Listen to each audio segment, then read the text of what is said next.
ਜੂਰੀ ਨਾਮੋ ਕਰ ਜੂਰੀ ਗੁਰੂ ਹਰਿ ਕ੍ਰਿਸ਼ਨ ਮਨਾਏ ਬਹੋਈ ਏਕ ਬਹਾਦਰ ਪਰਮ ਕਿਰਪਾਲਾ ਜੀ ਪਰਮ ਕਿਰਪਾਲਾ ਗੁਰੂ ਗੋਬਿੰਦ ਸਿੰਘ ਵਿਸਾਲ ਸਰਵੋਤਰਾ ਪਰ ਪੁਨ ਪੁਨ ਸੀਸਾ ਜੀ ਪੁਨ ਪੁਨ ਸੀਸਾ ਨੰਦੋ ਬਾਰ ਬਾਰ ਜਗਦੀਸਾ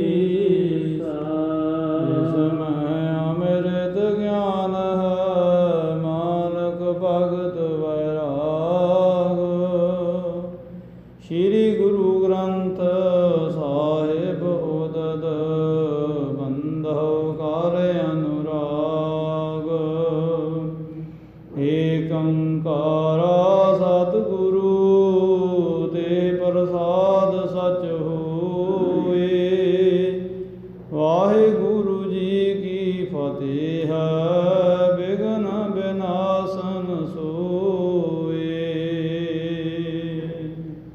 ਵਾਹਿਗੁਰੂ ਸਾਹਿਬ ਜੀ ਸ਼੍ਰੀ ਬਾਲਾ ਸੰਤੁਰ ਬਾਚ ਚਿਤਰਪਦਾ ਛੰਦ ਯਾ ਬਿਦ ਖੇਲਤ ਬਾਲਕ ਸੋ ਮੇਲਾ ਬੋਲਤ ਬੋਲ ਬਿਲਾਸ ਵਿਸਾਲ ਰਾਜਾਨ ਰਾਜ ਪਾਨਾਨ ਪਾਨ ਦੇਵਾਨ ਦੇਵ ਹੁਕਮਾ ਮਹਾਨ ਚਬਰ ਸਦਰ ਤਖਤ ਕੇ ਮਾਲਕ ਦਸਾਈ ਪਾਤਸ਼ਾਹੀਆਂ ਦੇ ਆਤਮਿਕ ਸਰੂਪ ਹਾਜ਼ਰਾ ਹਜੂਰ ਜਾ ਰਾਜਹੂਰ ਸਰਬ ਕਲਾ ਭਰਪੂਰ ਸਤਿਗੁਰੂ ਗੁਰੂ ਗ੍ਰੰਥ ਸਾਹਿਬ ਮਹਾਰਾਜ ਜੀਆਂ ਦੀ ਪਾਵਨ ਪਵਿੱਤਰ ਹਜ਼ੂਰੀ ਅੰਦਰ ਸੰਧਿਆ ਸਮੇਂ ਦੇ ਦੀਵਾਨਾਂ ਦੀ ਹਾਜ਼ਰੀ ਭਰ ਰਹੇ ਗੁਰੂ ਪਿਆਰੇ ਗੁਰੂ ਸਵਾਰੇ ਸਤਸੰਗੀ ਜਨੋਂ ਬੜੇ ਭਾਗੇ ਹਾਂ। ਇਹਨਾਂ ਨੂੰ ਸਤਿਗੁਰੂ ਦੇਵ ਜੀ ਕੀ ਪਾਵਨ ਪਵਿੱਤਰ ਹਜ਼ੂਰੀ ਅੰਦਰ ਸੱਜ ਬੈਠ ਕਰ ਮਨੁੱਖੀ ਜੀਵਨ ਦੇ ਸਮੇਂ ਦੇ ਸੁਭਾਸਾਂ ਨੂੰ ਸਕਾਰਤ ਕਰਦੇ ਹੋਏ ਸਤਿਗੁਰੂ ਗੁਰੂ ਨਾਨਕ ਸਾਹਿਬ ਮਹਾਰਾਜ ਜੀਆਂ ਦੇ ਜੀਵਨ ਇਤਿਹਾਸ ਦੀ ਕਵਿਰਾਜ ਕਵੀ ਸੰਤੋਖ ਸਿੰਘ ਜੀ ਦੁਆਰਾ ਅੰਕਿਤ ਸ਼੍ਰੀ ਨਾਨਕ ਪ੍ਰਕਾਸ਼ ਗ੍ਰੰਥ ਦੀ ਵਿਚਾਰਨ ਤੇ ਸਰਵਣ ਕਰਨ ਦਾ ਸਮਾਂ ਪ੍ਰਾਪਤ ਹੋ ਰਿਹਾ ਹੈ। ਸੋ ਕੱਲ੍ਹ ਆਪਾਂ ਪ੍ਰਸੰਗ ਵਿੱਚ ਵਿਚਾਰ ਸਮਝ ਰਹੇ ਸੀ ਕਿ ਬਾਬਾ ਕਲਿਆਣ ਦਾਸ ਜੀ ਪੰਡਤ ਹਰਦਿਆਲ ਜੀ ਦੇ ਕੋਲ ਆਪਣੇ ਪੁੱਤਰ ਦੇ ਵਿੱਚ ਉਹਨਾਂ ਨੂੰ ਜੋ ਔਗਣ ਨਜ਼ਰ ਆ ਰਹੇ ਹੈ ਔਗਣਾਂ ਦੀ ਵਿਚਾਰ ਜਾ ਕੇ ਚਿਤਾਰਦੇ ਹੈ। ਪਰ ਬਾਬਾ ਕਾਲੂ ਜੀ ਤਾਂ ਸਾਰੀ ਗੱਲ ਦਰਸਾਉਂਦੇ ਹੋਏ ਪੰਡਤ ਹਰਦਿਆਲ ਜੀ ਆਪਣੇ ਪੁੱਤਰ ਪ੍ਰਤੀ ਗਹਿਰਾ ਵਿਸ਼ਵਾਸ ਅਤੇ ਪ੍ਰੇਮ ਜਤਾਉਣ ਦੀ ਹੁਣ ਹਦਾਇਤ ਕਰਦੇ ਹੈ। ਇੱਧਰ ਹੁਣ ਮਾਤਾ ਬਹੁਤ ਜ਼ਿਆਦਾ ਹੁਣ ਦੁਲਾਰ ਕਰਦੀ ਹੈ। ਮਾਤਾ ਤ੍ਰਿਪਤਾ ਜੀ ਆਪਣੇ ਪੁੱਤਰ ਦੇ ਔਗਣਾਂ ਦੀ ਗੱਲ ਦੇਣ ਸਮੇਂ ਜੋ ਦੇਖਦੇ ਨੇ ਆਪਣੇ ਪਤੀ ਬਾਬਾ ਕਾਲੂ ਜੀ ਤਾਂ ਦਰਸਾਉਂਦੇ ਹੈ। ਪਰ ਆਪਣੇ ਮੈਨੂੰ ਸਮਝਦੇ ਆ ਕਿ ਇਹ ਵਿਧਾਤਾ ਦੀ ਜੋ ਮੌਜ ਹੈ ਸਾਡੇ ਤਾਂ ਇੱਕੋ ਪੁੱਤਰ ਦਿੱਤਾ ਹੈ, ਚਲੋ ਸਮੇਂ ਦੇ ਨਾਲ ਸਿਆਣਾ ਸੂਝਵਾਨ ਹੋ ਜਾਏਗਾ। ਅਤੇ ਇੱਧਰ ਸਮਾਂ ਬਹੁਤ ਆਪਣੀ ਚਾਲ ਚੱਲਦਾ ਗਿਆ ਹੈ ਅਤੇ ਇੱਕ ਦਿਨ ਮਾਤਾ ਤ੍ਰਿਪਤਾ ਜੀ ਬਹੁਤ ਚਿੱਤ ਨੂੰ ਵਿਸਮਾਦਿਤ ਕਰ ਦੇਣ ਵਾਲੇ ਕੌਤੁਕ ਨੂੰ ਦੇਖਦੇ ਹੈ ਕਿ ਬਹੁਤ ਜ਼ਿਆਦਾ ਸਰਲੋਕ ਦੇ ਵਾਸੀ ਦੇਵ ਲੋਕ ਆਏ ਹੈ, ਬੜੀ ਜ਼ਿਆਦਾ ਗੁਰੂ ਨਾਨਕ ਪਾਤਸ਼ਾਹ ਦੇ ਚਰਨਾਂ ਦੀ ਜੈ ਜੈਕਾਰ ਕਰ ਰਹੇ ਹੈ। ਅਤੇ ਜਦੋਂ ਹੀ ਅੰਮ੍ਰਿਤ ਵੇਲਾ ਹੁੰਦਾ ਹੈ ਅਤੇ ਮਾਤਾ ਤ੍ਰਿਪਤਾ ਜੀ ਉਸ ਸੁਪਨੇ ਦੀ ਵਿਚਾਰ ਨੂੰ ਆਪਣੇ ਤਾਈਂ ਬਾਚਦੇ ਹੈ ਅਤੇ ਸਮਝਦੇ ਹੈ ਕਿ ਸਾਡੇ ਪੁੱਤਰ ਦੀ ਹੀ ਹੁਣ ਜੈ ਜੈਕਾਰ ਹੋ ਰਹੀ ਸੀ। ਪਰ ਸਤਿਗੁਰੂ ਦੇਵ ਫਿਰ ਵਰਤਾਉਂਦੇ ਹੈ ਅਤੇ ਆਪਣੇ ਵੱਲੋਂ ਮਾਤਾ ਤਾਈਂ ਭੁੱਖੇ ਹੋਣ ਦੀ ਗੱਲ ਦਰਸਾਉਂਦੇ ਅਤੇ ਮਾਤਾ ਜੀ ਭੋਜਨ ਪਾਣੀ ਚਬਾਉਣ ਵਿੱਚ ਰੁੱਝ ਜਾਂਦੇ। ਦਰਬਾਰ ਗੁਰੂ ਨਾਨਕ ਸਾਹਿਬ ਆਪਣੇ ਸਾਥੀਆਂ ਨਾਲ ਖੇਡਦੇ ਹੈ, ਬੜੇ ਨਾਲ ਉਹਨਾਂ ਦੇ ਨਾਲ ਖੇਡਾਂ ਖੇਡਦੇ ਆ, ਬੜਾ ਭੱਜਦੇ ਆ ਅਤੇ ਉਹਨਾਂ ਤਾਈਂ ਭਜਾਉਂਦੇ ਹੈ ਅਤੇ ਕਿਤੇ ਕਿਤੇ ਫਿਰ ਬੈਠ ਜਾਂਦੇ। ਬਹੁਤ ਜ਼ਿਆਦਾ ਤਤਵਿਤੀ ਪੰਡਤ ਦੀ ਨਿਆਈ ਹੈ ਅਤੇ ਬਹੁਤ ਪਵਿੱਤਰ ਚਿੱਤ ਨੂੰ ਕਰ ਦੇਣ ਵਾਲੇ ਵਿਚਾਰ ਉਹਨਾਂ ਤਾਈਂ ਦਰਸਾਉਂਦੇ ਆ, ਬੜੇ ਰਾਹੀ ਪਾਂਦੀ ਉਹਨਾਂ ਦੇ ਇਹਨਾਂ ਵਚਨਾਂ ਨੂੰ ਸਰਮੰਤਰ ਮੁਗਧ ਹੁੰਦੇ ਹੈ ਅਤੇ ਥਾਈਂ ਆਪੋ ਆਪਣੇ ਕੰਮਾਂ ਦੀ ਗੱਲ ਭੁੱਲ ਰੁਕ ਜਾਂਦੇ ਹੈ। ਸੋ ਇਹ ਸਾਰੇ ਕਾਰਜ ਸਤਿਗੁਰੂ ਦੇਵ ਹੁਣ ਬਾਲ ਅਵਸਥਾ ਦੇ ਵਿੱਚ ਕਰ ਰਹੇ। ਰਾਏ ਭੋਜ ਕੀ ਤਲਵੰਡੀ ਹੈ। ਸਾਰੀ ਵਿਚਾਰ ਵਾਚਦੇ ਹੋਏ ਕੱਲ੍ਹ ਆਪਾਂ ਪ੍ਰਸੰਗ ਦੀ ਸਮਾਪਤੀ ਕੀਤੀ ਸੀ। ਸੋ ਅਗਲੀ ਵਿਚਾਰ ਪ੍ਰਾਰੰਭ ਕਰਨ ਤੋਂ ਪਹਿਲਾਂ ਸਾਰੇ ਗੁਰੂ ਚਰਨਾਂ ਵਿੱਚ ਲਵਾਈਏ ਹਾਜ਼ਰੀ। ਪ੍ਰੇਮ ਸਤਿਕਾਰ ਸਤਿਗੁਰੂ ਫਤਿਹ ਪ੍ਰਵਾਨ ਕਰੋ। ਆਖੋ ਜੀ ਵਾਹਿਗੁਰੂ ਜੀ ਕਾ ਖਾਲਸਾ ਵਾਹਿਗੁਰੂ ਜੀ ਕੀ ਫਤਿਹ। ਵਾਹਿਗੁਰੂ ਸਾਹਿਬ ਜੀ। ਆ ਬਿਦ ਖੇਲਤ ਬਾਲਕ ਸੋ ਮੇਲਾ, ਬੋਲਤ ਬੋਲ ਬਿਸਾ ਬਿਲਾਸ ਬਿਸਾਲ। ਇਸ ਪ੍ਰਕਾਰ ਮਹਿਤਾ ਕਲਿਆਣ ਦਾਸ ਦੇ ਪੁੱਤਰ ਧੰਨ ਗੁਰੂ ਨਾਨਕ ਸਾਹਿਬ ਮਹਾਰਾਜ ਬੜੀਆਂ ਸੋਹਣੀਆਂ ਖੇਡਾਂ, ਮਨ ਨੂੰ ਮੋਹਿਤ ਕਰਨ ਦੇਣ ਵਾਲੀਆਂ ਖੇਡਦੇ ਐ ਤੇ ਬੜੇ ਮਧੁਰ ਬੋਲ ਆਪਣੇ ਸਾਥੀਆਂ ਦੀ ਢਾਣੀ ਦੇ ਤਾਈਂ ਵਿਚਾਰਦੇ ਤੇ ਦਰਸਾਉਂਦੇ ਹੈ ਜੀ। ਭੂਖਨ ਸੋ ਬਿਨਾ ਦੁਖਨ, ਖੋਦਕ ਲੂਖਨ ਦੀਨ ਦਿਆਲ। ਇਹਨਾਂ ਦੇ ਉੱਪਰ ਦਇਆ ਕਰਨ ਵਾਲੇ ਗੁਰੂ ਨਾਨਕ ਸਾਹਿਬ ਜੀ ਦਾ ਜੋ ਬਾਹਰੀ ਸਰੂਪ ਹੈ, ਬਹੁਤ ਚਿੱਤ ਦੀ ਹੁਣ ਮਲੀਨਤਾ ਨੂੰ ਹਰ ਲੈਣ ਵਾਲਾ ਤੇ ਔਰ ਪਹਿਨੇ ਹੋਏ ਸੋਹਣੇ ਗਹਿਣੇ ਉਹਨਾਂ ਦੇ ਹੁਣ ਜਗਤ ਜੀਵਾਂ ਤਾਈਂ ਦੇਖ ਆਪਣੇ ਤਾਈਂ ਆਕਰਸ਼ਿਤ ਸਹਿਜੇ ਕਰਦੇ ਹੈ ਜੀ। ਭੂਰ ਬਿਦੂਖ ਬਿਦੂਖਨ ਮੈਂ, ਤਾਰੂ ਰੁਖਨ ਕੇ ਕਬਰਾਜਤ ਸਾਲ। ਤੇ ਕਿਤੇ ਕਿਤੇ ਫਿਰ ਆਪਣੇ ਤਾਈਂ ਬਾਲਕਾਂ ਦੇ ਨਾਲ ਖੇਡਦੇ ਹੋਏ ਤਤ ਵਿਤੇ ਪੰਡਤ ਜੀ ਨੇ ਚੌਂਕੜਾ ਲਾ ਬੈਠਦੇ ਹੈ, ਤੇ ਕਿਤੇ ਫਿਰ ਆਪਣੇ ਸਾਥੀਆਂ ਨੂੰ ਲੈ ਰੁੱਖਾਂ ਦੇ ਨੀਚੇ ਬੈਠਦੇ ਹੈ, ਤੇ ਕਿਤੇ ਆਪਣੇ ਤਾਈਂ ਵੱਖਰਾ ਕਰ ਆਪਣੇ ਘਰ ਟਿਕ ਜਾਂਦੇ ਹੈ ਜੀ। ਬਾਲ ਰਹੇ ਅਲ ਬਾਲਤ ਜਾਲ, ਬਿਲੋਕਤ ਲੋਚਨ ਹੋਤ ਨਿਹਾਲ। ਪਰ ਬਾਲਕ ਉਹਨਾਂ ਦੇ ਦਰਸ਼ਨ ਤੋਂ ਬਿਨਾ, ਉਹਨਾਂ ਦੀ ਸੰਗਤ ਮਾਣੇ ਤੋਂ ਬਿਨਾ ਹੁਣ ਰੁਕ ਨਹੀਂ ਸਕਦੇ, ਜਿਹਦੇ ਕਾਰਨ ਕਰਕੇ ਇਹਨਾਂ ਦੇ ਪਿੱਛੇ ਹੀ ਆਉਂਦੇ ਹੈ ਤੇ ਇਹਨਾਂ ਨੂੰ ਘਰੋਂ ਹੁਣ ਲੱਭ ਲੈਂਦੇ ਗੁਪਤ ਟਿਕਾਣੇ ਤੋਂ ਹੈ ਜੀ। ਮਰ ਹਰੀ ਛੰਦ ਹੀਰਤ ਸੁਤ ਕਾਲੂ, ਹਰਖ ਬਿਸਾਲੂ ਪਢੋ ਚਿਤ ਪਢਨੋ ਚਿਤ ਮਨ ਜਾਨਾ। ਸਮਾਂ ਬਹੁਤ ਹੋਇਆ ਹੈ ਤੇ ਬਾਬਾ ਕਾਲੂ ਜੀ ਨੇ ਸਮਝਿਆ ਕਿ ਸਾਡੇ ਪੁੱਤਰ ਨੂੰ ਹੁਣ ਪੜ੍ਹਨੇ ਪਾਇਆ ਜਾਏ, ਕਿਉਂਕਿ ਹੁਣ ਇਹਨਾਂ ਨੂੰ ਪੜ੍ਹਨ ਪਾਉਣ ਦੀ ਹੁਣ ਇਹਨਾਂ ਦੀ ਆਰ ਬਲਾ ਹੈ ਜੀ। ਹਮ ਕਾਜ ਬਸ਼ੇਖਾ ਸਿੱਖ ਲੇਖਾ, ਬਸ ਅਬਹਿ ਪਹਿਚਾਨਾ।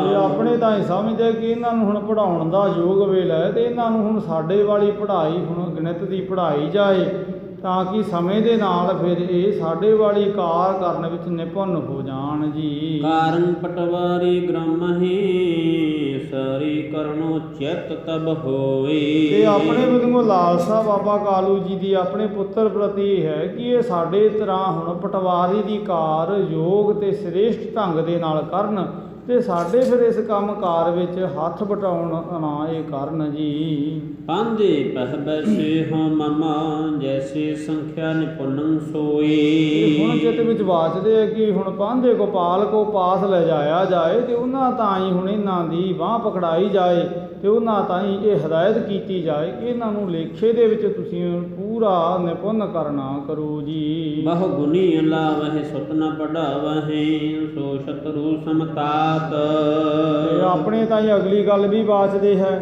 ਕਿ ਜਿਹੜੇ ਮਾਤਾ ਪਿਤਾ ਆਪਣੇ ਹੁਣ ਪੁੱਤਰਾਂ ਨੂੰ ਆਪਣੀਆਂ ਬੱਚੀਆਂ ਨੂੰ ਪੜ੍ਹਾਉਂਦੇ ਨਹੀਂ, ਫਿਰ ਉਹ ਤਾਂ ਦੁਸ਼ਮਣ ਦੀ ਨਿਆਈ ਹੁੰਦੇ, ਤਾਂ ਤੇ ਮੈਨੂੰ ਮੇਰੇ ਪੁੱਤਰ ਦੇ ਨਾਲ ਹੁਣ ਇਹ ਦੁਸ਼ਮਣੀ ਭਰਿਆ ਸਲੂਕ ਨਹੀਂ ਕਰਨਾ ਚਾਹੀਦਾ, ਤੇ ਇਹਨਾਂ ਨੂੰ ਛੇਤੀ ਦੇ ਨਾਲ ਹੁਣ ਸਮੇਂ ਰਹਿੰਦੇ ਹੀ ਪਾਂਦੇ ਦੇ ਪਾਸ ਹੁਣ ਇਹ ਗਣਿਤ ਦੀ ਪੜ੍ਹਾਈ, ਗਿਣਤੀ ਦੀ ਪੜ੍ਹਾਈ ਪੜ੍ਹਨ ਵਾਸਤੇ ਭੇਜਣਾ ਚਾਹੀਦਾ ਹੈ ਜੀ। ਸੋਭਾ ਨਹਿ ਪਾਵਹਿ ਮਤ ਨਹਿ ਆਵਹਿ, ਜਗ ਮਹਿ ਇਹ ਬਖਿਆਤ। ਤੇ ਜਗਤ ਦੇ ਵਿੱਚ ਇਹ ਗੱਲ ਵੀ ਵਿਦਤ ਹੈ ਵੀ ਜਿਹੜੇ ਮਾਤਾ ਪਿਤਾ ਆਪਣੇ ਬਾਲਕਾਂ ਦਾ ਹੀ ਪੜ੍ਹਾਉਂਦੇ ਨਹੀਂ, ਵੀ ਉਹ ਬਾਲਕ ਫਿਰ ਬਹੁਤ ਜ਼ਿਆਦਾ ਅਲਪੱਗ ਮੱਤ ਵਾਲੇ ਰਹਿ ਜਾਂਦੇ, ਭਾਵ ਛੋਟੀ ਮੱਤ ਵਾਲੇ, ਤੇ ਉਹਨਾਂ ਦੀ ਫਿਰ ਜਗਤ ਵਿੱਚ ਸ਼ੋਭਾ ਨਹੀਂ ਹੁੰਦੀ। ਇਹ ਬਹੁਤ ਜ਼ਿਆਦਾ ਫਿਰ ਉਹਨਾਂ ਬਾਲਕਾਂ ਨੂੰ ਸਮਾਜ ਦੇ ਫਿਰ ਪੜ੍ਹੇ ਲਿਖੇ ਲੋਕਾਂ ਦੁਆਰਾ ਤਿਰਸਕਾਰ ਦੀ ਨਜ਼ਰ ਦੇ ਨਾਲ ਦੇਖਿਆ ਜਾਂਦਾ ਹੈ ਜੀ। ਸਨੇਹ ਦਰਬ ਖਟਾਊ ਭੋਰ ਸੁਭਾਊ, ਸਮਝ ਨ ਕੋ ਬਿਦ ਸੋਈ। ਤੇ ਉਹਨਾਂ ਨੂੰ ਫਿਰ ਕੋਈ ਚੰਗੇ ਕਰਮ ਦੀ, ਚੰਗੇ ਵਿਹਾਰ ਦੀ ਫਿਰ ਅਨਪੜ੍ਹ ਹੋਣ ਕਰਕੇ ਸਮਝ ਵੀ ਨਹੀਂ ਹੁੰਦੀ, ਤੇ ਜਗਤ ਵਿੱਚ ਉਹਨਾਂ ਦੀ ਕੋਈ ਸ਼ੋਭਾ ਮਾਣ ਵਡਿਆਈ ਵੀ ਨਹੀਂ ਹੁੰਦੀ, ਤੇ ਉਹ ਫਿਰ ਕੋਈ ਕੰਮ ਕਾਜ ਵੀ ਧਨ ਪਦਾਰਥ ਕਮਾਉਣ ਵਾਲਾ ਯੋਗ ਕਰਨ ਤਾਈਂ ਅਸਫਲ ਰਹਿੰਦੇ ਹੈ ਜੀ। ਕਿਉ ਹਿਰਦੈ ਵਿਚਾਰਾ ਕਰ ਧੁਨ ਸਾਰਾ, ਲੈ ਜਾਵੋ ਸੁਤ ਕੋਈ। ਇਹ ਸਾਰੀਆਂ ਗੱਲਾਂ ਬਾਬਾ ਕਾਲੂ ਜੀ ਨੇ ਆਪਣੇ ਪੁੱਤਰ ਤਾਈਂ ਹੁਣ ਵਿਚਾਰਨੀਆਂ ਆਪਣੇ ਚਿੱਤ ਵਿੱਚ ਕੀਤੀਆਂ, ਤੇ ਫੈਸਲਾ ਇਹ ਮਨ ਹੀ ਮੰਨ ਲਿਆ ਕਿ ਭਲ ਕੇ ਇਹਨਾਂ ਨੂੰ ਮੈਂ ਪਾਂਦੇ ਗੋਪਾਲ ਪਾਸ ਲੈ ਜਾਵਾਂਗਾ, ਤੇ ਇਹਨਾਂ ਨੂੰ ਉਹਨਾਂ ਦੇ ਸਪੁਰਦ ਕਰਦੇ ਹੋਏ ਉਹਨਾਂ ਤਾਈਂ ਇਹਨਾਂ ਨੂੰ ਪੜ੍ਹਾਉਣ ਦੀ ਡਿਊਟੀ ਲਾਵਾਂਗਾ ਜੀ। ਜਬ ਭੀ ਪ੍ਰਭਾਤਾ ਲੈ ਕਰ ਤਾਤਾ ਚੱਲਣੇ ਭਇਓ ਤਿਆਰ। ਇਹ ਸਮਾਂ ਆਪਦੀ ਚਾਲ ਚੱਲਿਆ, ਸੰਧਿਆ ਵੇਲੇ ਸਾਰੀ ਚਿੱਤ ਵਿੱਚ ਬਾਤ ਉਹ ਬਾਬਾ ਕਾਲੂ ਜੀ ਨੇ, ਕਲਿਆਣ ਦਾਸ ਜੀ ਨੇ ਵਿਚਾਰਨਾ ਕੀਤੀ ਹੈ। ਪ੍ਰਭਾਤ ਹੋਈ ਹੈ, ਅੰਮ੍ਰਿਤ ਵੇਲਾ ਹੋਇਆ ਤੇ ਆਪਣੇ ਵੱਲੋਂ ਤਿਆਰੀ ਕੀਤੀ ਹੈ ਤੇ ਮਾਤਾ ਤ੍ਰਿਪਤਾ ਜੀ ਤਾਂ ਕਿਹਾ ਹੈ ਕਿ ਅੱਜ ਮੈਂ ਆਪਣੇ ਪੁੱਤਰ ਨਾਨਕ ਜੀ ਨੂੰ ਪੜ੍ਹਦੇ ਹੁਣ ਪਾਉਣ ਵਾਸਤੇ ਲੈ ਜਾ ਰਿਹਾ ਹਾਂ ਜੀ। ਅਛਤਾ ਭਰਥਾਰੀ ਬਹੁਰ ਸੁਪਾਰੀ ਲੀਨੀ ਕਰ ਹੱਥ ਮਹਤਾਰ। ਇਹ ਬਾਬਾ ਕਲਿਆਣ ਦਾਸ ਜੀ ਨੇ ਹੁਣ ਉਸ ਵੇਲੇ ਹੁਣ ਰਿਵਾਜ ਸੀ ਵੀ ਜਦੋਂ ਬੱਚੇ ਨੂੰ ਪੜ੍ਹਨੇ ਪਾਇਆ ਜਾਂਦਾ ਸੀ ਤੇ ਪਾਂਧੇ ਦੇ ਤਾਂ ਹੀ ਹੁਣ ਸੁਪਾਰੀ ਭੇਟ ਕੀਤੀ ਜਾਂਦੀ ਸੀ, ਚੌਲਾਂ ਦੀ ਥਾਲੀ। ਤੇ ਹੁਣ ਬਾਬਾ ਕਲਿਆਣ ਦਾਸ ਜੀ ਨੇ ਕੁਝ ਸੁਪਾਰੀ ਤੇ ਚੌਲਾਂ ਦੀ ਥਾਲੀ ਭਰੀ ਹੈ ਤੇ ਆਪਣੇ ਹੱਥ ਵਿੱਚ ਪਕੜੀ ਹੈ ਤੇ ਆਪਣੇ ਪੁੱਤਰ ਹੁਣ ਬਾਲ ਨਾਨਕ ਨੂੰ ਪ੍ਰੇਰਦੇ ਹੋਏ ਨਾਲ ਲੈਣਾ ਕੀਤਾ ਹੈ ਜੀ। ਪਾਟ ਨਵ ਪਹਿਰਾਈ ਪ੍ਰਭ ਸੁਹਾਈ ਚੱਲਿਓ ਤਾਤ ਸੰਗਤਾਤ। ਮਾਤਾ ਤ੍ਰਿਪਤਾ ਜੀ ਵੀ ਅੱਜ ਬਹੁਤ ਜ਼ਿਆਦਾ ਪ੍ਰਸੰਨ ਹੈ ਕਿਉਂਕਿ ਅੱਜ ਪਹਿਲੇ ਦਿਨ ਉਹਨਾਂ ਦਾ ਬਾਲਕ ਇਕਲੌਤਾ ਪੁੱਤਰ ਨਾਨਕ ਹੁਣ ਪੜ੍ਹਨ ਵਾਸਤੇ ਜਾ ਰਹੇ ਹੈ ਤੇ ਮਾਤਾ ਤ੍ਰਿਪਤਾ ਜੀ ਨੇ ਬਹੁਤ ਸੋਹਣੇ ਹੁਣ ਉਹਨਾਂ ਤਾਂ ਹੀ ਹੁਣ ਵਸਤਰ ਪਹਿਨਾਏ ਹੈ ਤੇ ਹੁਣ ਉਂਗਲ ਆਪਣੇ ਪਤੀ ਬਾਬਾ ਕਲਿਆਣ ਦਾਸ ਨੂੰ ਆਪਣੇ ਪੁੱਤਰ ਦੀ ਪਕੜਾਈ ਹੈ ਜੀ। ਗਦ ਚੰਚਲ ਚਾਰੀ ਗਜ ਸੁਟਵਾਰੀ ਹੇਰਤ ਹਰਖਤ ਮਾਤ। ਇਹ ਮਾਤਾ ਤ੍ਰਿਪਤਾ ਜੀ ਦੀ ਅੱਜ ਖੁਸ਼ੀ ਦਾ ਕੋਈ ਭਾਰਾਵਾਰ ਨਹੀਂ ਹੈ ਤੇ ਹੁਣ ਬਾਬਾ ਕਲਿਆਣ ਦਾਸ ਆਪਣੇ ਪੁੱਤਰ ਨੂੰ ਘਰੋਂ ਲੈ ਚਾਲਾ ਪਾਉਂਦੇ ਹੈ ਤੇ ਬੜੀ ਮਸਤਾਨੀ ਚਾਲ ਹੁਣ ਹਾਥੀ ਦੇ ਬੱਚੇ ਸਮ ਬਾਲ ਨਾਨਕ ਜੀ ਹੁਣ ਚੱਲਦੇ ਹੋਏ ਜਾ ਰਹੇ ਹੈ ਜੀ। ਸਵਈਆ ਜਲ ਜਾਤ ਸੀ ਹੈ ਪਦ ਜਾਤ ਚਲੀ ਗਹਿਤਾਤ ਕਰਾ ਗੁਰ ਹਾਥ ਉਚਾਈ। ਤੇ ਹੁਣ ਬਾਲ ਗੁਰੂ ਨਾਨਕ ਸਾਹਿਬ ਦੇ ਚਰਨ ਜਲ ਤਾਤ ਕਿਹਾ ਜਾਂਦਾ ਕਮਲ ਫੁੱਲ ਨੂੰ। ਹੁਣ ਕਮਲ ਫੁੱਲ ਵਰਗੇ ਪੈਰਾਂ ਦੇ ਨਾਲ ਚੱਲ ਕੇ ਜਾ ਰਹੇ ਹੈ ਤੇ ਆਪਣੇ ਪਿਤਾ ਦੀ ਹੁਣ ਸਾਂਖ ਕਿਹਾ ਜਾਂਦਾ ਉਂਗਲ ਪਕੜੀ ਹੋਈ ਹੈ ਜੀ। ਕਰ ਕੰਕਨ ਸੁਕਟ ਕਿੰਕਨ ਹੈ ਕਾਲ ਕੁੰਡਲ ਲੋਲ ਕਪੋਲਣ ਝਾਈ। ਤੇ ਬਹੁਤ ਸੋਹਣੇ ਹੁਣ ਹੱਥ ਵਿੱਚ ਪਹਿਨੇ ਹੋਏ ਜਿਹੜੇ ਕੰਗਣ ਸ਼ੋਭਾ ਪਾ ਰਹੇ ਹੈ। ਲੱਕ ਦੇ ਦਿਵਾਲੇ ਹੁਣ ਬਾਲ ਅਵਸਥਾ ਕਰਕੇ ਬੰਨੀ ਹੋਈ ਤੜਾਗੀ ਵੀ ਹੈ ਤੇ ਜਿਹਦੇ ਵਿੱਚ ਹੁਣ ਨਾਨਾ ਕਿਸਮ ਦੇ ਹੁਣ ਹੈਣ ਛੋਟੇ ਛੋਟੇ ਘੁੰਗਰੂ ਜਿਹੜੇ ਆਪਣੇ ਵੱਲੋਂ ਮਧੁਰ ਧੁਨੀ ਦਾ ਆਲਾਪ ਕਰਦੇ ਜਾ ਰਹੇ ਹੈ ਜੀ। ਦਰ ਲੋਚਨ ਕੰਜ ਵਿਸ਼ਾਲ ਭਲੇ ਸਿਰ ਪੈ ਉਸ ਨੀਕ ਸਹਿ ਨੀਕ ਬਣਾਈ। ਤੇ ਹੁਣ ਇਹ ਪਾਤਸ਼ਾਹ ਗੁਰੂ ਨਾਨਕ ਸਾਹਿਬ ਜੀ ਦਾ ਬਾਹਰੀ ਸਰੂਪ ਹੈ ਤੇ ਨੇਤਰ ਬਹੁਤ ਸੋਹਣੇ ਕਮਲ ਫੁੱਲ ਦੀ ਨਿਆਈ ਹੈਣ ਤੇ ਸਿਰ ਦੇ ਉੱਪਰ ਹੁਣ ਛੋਟੀ ਜੀ ਹੁਣ ਗੋਲ ਟੋਪੀ ਨੂੰ ਮਾਂ ਦਸਤਾਰ ਵੀ ਮਾਤਾ ਤ੍ਰਿਪਤਾ ਜੀ ਨੇ ਕੇਸਾਂ ਦੀ ਸੰਭਾਲ ਕਰਦੇ ਹੋਏ ਹੁਣ ਸਜਾਉਣਾ ਕੀਤੀ ਹੈ ਜੀ। ਜਹਾਂ ਚਾਰ ਬਨੀ ਬਹੁ ਬਾਰਿਕ ਬਾਰ ਅਲਾਈ। ਤੇ ਹੁਣ ਬਾਬਾ ਕਲਿਆਣ ਦਾਸ ਘਰ ਤੋਂ ਚਾਲਾ ਪਾ ਕਰਕੇ ਤਲਵੰਡੀ ਨਗਰ ਦੀਆਂ ਗਲੀਆਂ ਲੰਘਦੇ ਉਸ ਥਾਂ ਤੇ ਆਏ ਹੈ ਜਿੱਥੇ ਬਹੁਤ ਸਾਰੇ ਬਾਲਕ ਸੋਹਣੀ ਹੁਣ ਬੈਠੇ ਪਾਠਸ਼ਾਲਾ ਵਿੱਚ ਪਾਂਧੇ ਗੋਪਾਲ ਦੀ ਸਰਪ੍ਰਸਤੀ ਦੇ ਵਿੱਚ ਹੁਣ ਬਾਹਰੀ ਵਿਦਿਆ ਦਾ ਗਿਆਨ ਹਾਸਲ ਕਰ ਰਹੇ ਹੈ ਜੀ। ਦੁਹਰਾ ਬੈਸੇ ਪਾਂਦੇ ਪਾਸ ਤਬ ਸ੍ਰੀ ਨਾਨਕ ਸੁਖ ਕੰਦਾ। ਇਹ ਸਤਿਗੁਰੂ ਨਾਨਕ ਸਾਹਿਬ ਵੀ ਅੱਜ ਆਪਣੇ ਪਿਤਾ ਦੇ ਨਾਲ ਸੁੱਖਾਂ ਦੇ ਘਰ ਪਾਂਧੇ ਗੋਪਾਲ ਦੇ ਪਾਸ ਜਾ ਬਿਰਾਜੇ ਹੈ ਜੀ। ਬਾਰਿਕ ਰਵਸਾ ਹੀਰ ਕਰ ਜਨ ਅਰਬਿੰਦ ਆਨੰਦਾ। ਬਹੁਤ ਸੋਹਣਾ ਹੁਣ ਚੰਦਰਮਾ ਇੱਥੇ ਸੂਰਜ ਜੈਸਾ ਮੁਖ ਦੇਖ ਕੇ ਚਿੱਤ ਨੂੰ ਬਹੁਤ ਜ਼ਿਆਦਾ ਖੁਸ਼ੀ ਮਿਲੀ ਹੈ। ਪਾਂਧੇ ਗੋਪਾਲ ਤਾਂ ਹੀ ਤੇ ਉਹਨਾਂ ਤਾਂ ਹੀ ਤੇ ਹੁਣ ਗੁਰੂ ਨਾਨਕ ਪਾਤਸ਼ਾਹ ਜੀ ਦਾ ਸੂਰਜ ਦੀ ਨਿਆਈ ਹੁਣ ਬਹੁਤ ਦੇ ਪ੍ਰਕਾਸ਼ ਦੇ ਨਾਲ ਹੁਣ ਪ੍ਰਕਾਸ਼ਿਤ ਚਿਹਰਾ ਕਮਲ ਫੁੱਲ ਦੀ ਨਿਆਈ ਆਨੰਦਿਤ ਕਰ ਰਿਹਾ ਹੈ ਜੀ। ਕਬਿਤ ਕਾਲੂ ਕਹੇ ਪਾਂਦੇ ਸੁਨ ਨਾਨਕ ਹਮਾਰੋ ਸੁਨਾ ਜਾਕੋ ਤੂੰ ਪੜਾਈ ਗੁਣ ਕੀਜੈ ਨਿਜ ਹਿਤ ਸੋ। ਤੇ ਆਪਣੇ ਵੱਲੋਂ ਬਾਬਾ ਕਾਲੂ ਜੀ ਕਹਿਣ ਲੱਗੇ ਵੀ ਇਹ ਸਾਡੇ ਪੁੱਤਰ ਨਾਨਕ ਨੂੰ ਤੁਸੀਂ ਬਹੁਤ ਹੁਣ ਚੰਗੀ ਤਰ੍ਹਾਂ ਪੜ੍ਹਾਉਣਾ ਕਰੋ ਤੇ ਇਹਨਾਂ ਤਾਈਂ ਖਾਸ ਕਰਕੇ ਹੁਣ ਗਿਣਤੀ ਦਾ ਗਿਆਨ ਪਹਿਲਾਂ ਕਰਵਾਉਣਾ ਕਰੋ ਜੀ। ਜਿਉ ਮੈਂ ਪਾਇਨ ਗੁਨਾਇਨ ਸੋਇ ਜਬ ਇਕ ਕੋ ਹਾਇਨ ਮੈਂ ਕੀਜੀ ਸੁਚੇਤ ਸੋ। ਮੈਂ ਤੁਹਾਡਾ ਬਹੁਤ ਆਭਾਰੀ ਤੇ ਰਿਣੀ ਰਹਾਂਗਾ ਤੇ ਤੁਸੀਂ ਕਿਰਪਾ ਕਰਕੇ ਇਹਨਾਂ ਨੂੰ ਤੁਸੀਂ 1-2 ਸਾਲਾਂ ਦੇ ਵਿੱਚ ਪੂਰਾ ਟ੍ਰੇਨਡ ਕਰ ਦੇਣਾ ਕਰੋ ਤਾਂ ਕਿ ਮੇਰਾ ਪੁੱਤਰ ਹੁਣ ਹਿਸਾਬ ਦੇ ਕੰਮ ਨੂੰ ਛੇਤੀ ਨਾ ਸਮਝਦੇ ਤੇ ਸਿੱਖਦੇ ਹੋਏ ਮੇਰੇ ਕੰਮ ਪਟਵਾਰੀ ਤਾਈਂ ਵੀ ਮੇਰੀ ਮਦਦ ਕਰੇ ਜੀ। ਐਸੇ ਮੁਖ ਭਾਗ ਬਲਕ ਹੈ ਬੁਢਾਵ ਠੇਕੀ ਸੌਂਪ ਕਰ ਆਤਮਜ ਗਾਵਨਿਓ ਨਕੇਤ ਹੋਰ ਸੌ। ਸਾਰੀਆਂ ਗੱਲਾਂ ਬਾਬਾ ਕਾਲੂ ਜੀ ਨੇ ਕਹੀਆਂ ਆਪਣੇ ਪੁੱਤਰ ਦੇ ਪਰਥਾਏ ਤੇ ਆਪਣੇ ਪੁੱਤਰ ਨੂੰ ਸੁਪੁਰਦ ਕੀਤਾ ਪਾਂਧੇ ਗੋਪਾਲ ਦੇ ਤੇ ਕਿਹਾ ਕਿ ਇਹਨਾਂ ਨੂੰ ਤੁਸੀਂ ਹੁਣ ਆਪਣੇ ਖਾਸ ਵਿਦਿਆਰਥੀਆਂ ਦੀ ਸ਼੍ਰੇਣੀ ਵਿੱਚ ਬਿਠਾ ਕੇ ਪੜ੍ਹਾਉਣਾ ਹੈ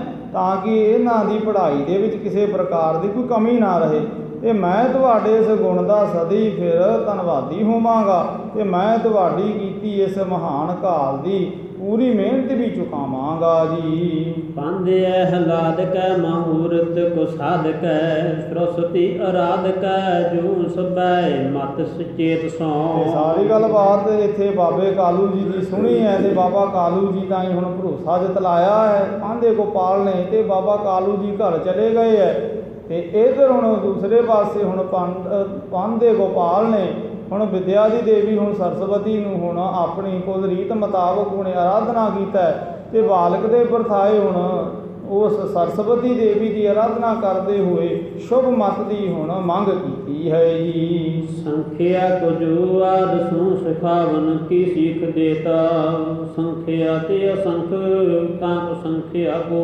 ਸਿਖਾਵਈ। ਆਪਣੇ ਬੰਦੂਆਂ ਹੁਣ ਪਾਂਧੇ ਗੋਪਾਲ ਜੀ ਨੇ ਹੁਣ ਆਪਣੇ ਉਸ ਆਪਣੇ ਅਜੀਜ਼ ਪਟਵਾਰੀ ਕਲਿਆਣ ਦਾਸ ਦੇ ਪੁੱਤਰ ਨੂੰ ਪਹਿਲਾਂ ਸੰਖਿਆ ਹੁਣ ਗਿਣਤੀ ਪੜ੍ਹਾਉਣ ਦਾ ਕਾਰਜ ਹੁਣ ਆਰੰਭ ਕੀਤਾ ਹੈ ਜੀ। ਜਨਕ ਵਿਸਾਏ ਗਇਓ ਤਾਂ ਤੇ ਮਨ ਤਾਂ ਤੇ ਮਨ ਕਹਿਓ ਪੜ ਆਨੂ ਬਾਗ ਜੈਸੇ ਪਾਂਧਾ ਕੋ ਪਾਂਧਾ ਸੋ ਪੜਾਵਈ। ਇਧਰ ਹੁਣ ਆਪਣੇ ਜਨਕ ਦੀ ਗੱਲ ਸੁਣੀ ਹੋਈ ਹੈ ਬਾਲਕ ਗੁਰੂ ਨਾਨਕ ਸਾਹਿਬ ਜੀ ਨੇ ਤੇ ਹੁਣ ਪਾਂਧਾ ਜੋ ਉਹਨਾਂ ਨੂੰ ਗਿਣਤੀ ਦੇ ਅੱਖਰ ਪੜ੍ਹਾ ਰਿਹਾ ਬੜੀ ਚਾਅ ਤੇ ਲਗਨ ਦੇ ਨਾਲ ਉਹਨਾਂ ਨੂੰ ਪੜ੍ਹ ਬੜੀ ਦਿਲਚਸਪੀ ਦੇ ਨਾਲ ਰਹੇ ਹੈ ਜੀ। ਜਾਨ ਮਤਵਾਨ ਅਪਰ ਹਰ ਖਾਨ ਮਨ ਕਿਨੁ ਅਨਮਾਨ ਇਹ ਦੇਰ ਨਾ ਲਗਾਵਈ। ਇਹ ਜਦੋਂ ਬਹੁਤ ਸਾਰੇ ਅੱਖਰਾਂ ਦਾ ਗਿਆਨ ਹੋਇਆ ਹੈ ਲਿਖ ਕੇ ਵੀ ਹੁਣ ਦਰਸਾ ਦਿੱਤਾ ਹੈ ਤੇ ਹੁਣ ਜਿਵੇਂ ਜਿਵੇਂ ਹੁਣ ਪਾਂਧਾ ਗੋਪਾਲ ਪੜ੍ਹਾਉਂਦਾ ਉਵੇਂ ਉਵੇਂ ਬਾਲ ਗੁਰੂ ਨਾਨਕ ਸਾਹਿਬ ਪੜ੍ਹ ਰਹੇ ਹੈ ਤੇ ਬਹੁਤ ਜ਼ਿਆਦਾ ਪਾਂਧੇ ਨੂੰ ਖੁਸ਼ੀ ਹੋਈ ਹੈ ਤੇ ਚਿੱਤ ਵਿੱਚ ਸਮਝਣ ਲੱਗਿਆ ਕਿ ਇਹ ਬਾਲਕ ਤੇ ਬਹੁਤ ਜ਼ਿਆਦਾ ਹੁਸ਼ਿਆਰ ਹੈ ਵੀ ਇਹਨੂੰ ਹੋਰ ਦੂਜੀ ਹੁਣ ਅੱਖਰਾਂ ਦਾ ਗਿਆਨ ਕਰਵਾਉਣ ਵਾਸਤੇ ਮੈਨੂੰ ਮਿਹਨਤ ਬਹੁਤੀ ਨਹੀਂ ਕਰਨੀ ਪਏਗੀ ਇਹ ਤੇ ਆਪਣੇ ਆਪ ਹੀ ਹੁਣ ਬਹੁਤ ਜ਼ਿਆਦਾ ਅੱਗੇ ਪੜ੍ਹਨ ਵਿੱਚ ਹੁਸ਼ਿਆਰ ਹੋ ਜਾਏਗਾ ਤੇ ਮੈਨੂੰ ਤਾਂ ਇਹਦੇ ਤਾਂ ਹੀ ਥੋੜ੍ਹੀ ਜਿਹੀ ਹੀ ਸਰਪ੍ਰਸਤੀ ਦੇਣੀ ਪਵੇਗੀ ਜੀ।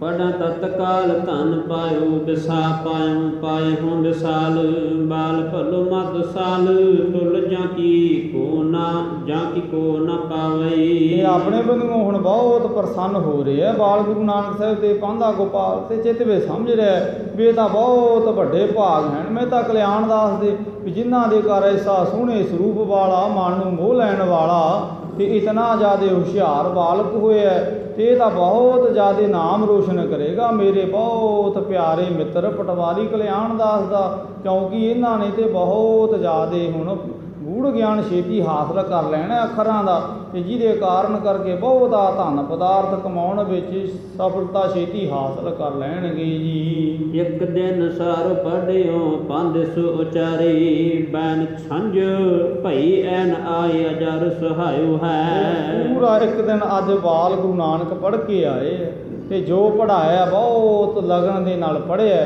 ਤੇ ਸ਼ਾਮ ਹੋਈ ਹੈ ਛੁੱਟੀ ਮਿਲੀ ਹੈ ਤੇ ਨਾਲ ਦੇ ਸਾਥੀਆਂ ਦੇ ਨਾਲ ਘਰ ਪਰਤੇ ਹੈ ਤੇ ਬਹੁਤ ਜ਼ਿਆਦਾ ਮਾਤਾ ਤ੍ਰਿਪਤਾ ਜੀ ਪ੍ਰਸੰਨ ਹੋਏ ਹੈ ਜੀ। ਫੇਰ ਹਰ ਖਾਏ ਮਾਏ ਅੰਕ ਮੈਂ ਬਸਾਏ ਲਈ ਬੁਝ ਪੜਿਓ ਕੈਸੇ ਪੈੜਾ ਅੰਨ ਨ ਅਲਾਇਓ ਹੈ। ਤੇ ਮਾਤਾ ਤ੍ਰਿਪਤਾ ਜੀ ਨੇ ਆਪਣੇ ਪੁੱਤਰ ਨੂੰ ਹੁਣ ਆਪਣੇ ਕੁੱਛੜ ਵਿੱਚ ਲਿਆ ਬਹੁਤਾ ਪਿਆਰ ਜਤਲਾਇਆ ਤੇ ਪੁੱਛਿਆ ਕਿ ਪੁੱਤਰ ਅੱਜ ਪਹਿਲਾ ਦਿਨ ਸੀ ਤੁਹਾਡਾ ਪਾਠਸ਼ਾਲਾ ਦਾ ਕਿਵੇਂ ਰਿਹਾ ਕਿ ਕਿਹੋ ਜੀ ਪੜ੍ਹਾਈ ਤੁਹਾਨੂੰ ਪੜ੍ਹਾਈ ਤੇ ਤੁਸੀਂ ਅੱਜ ਕਿਹੜੇ ਅੱਖਰ ਪੜ੍ਹ ਕੇ ਆਏ।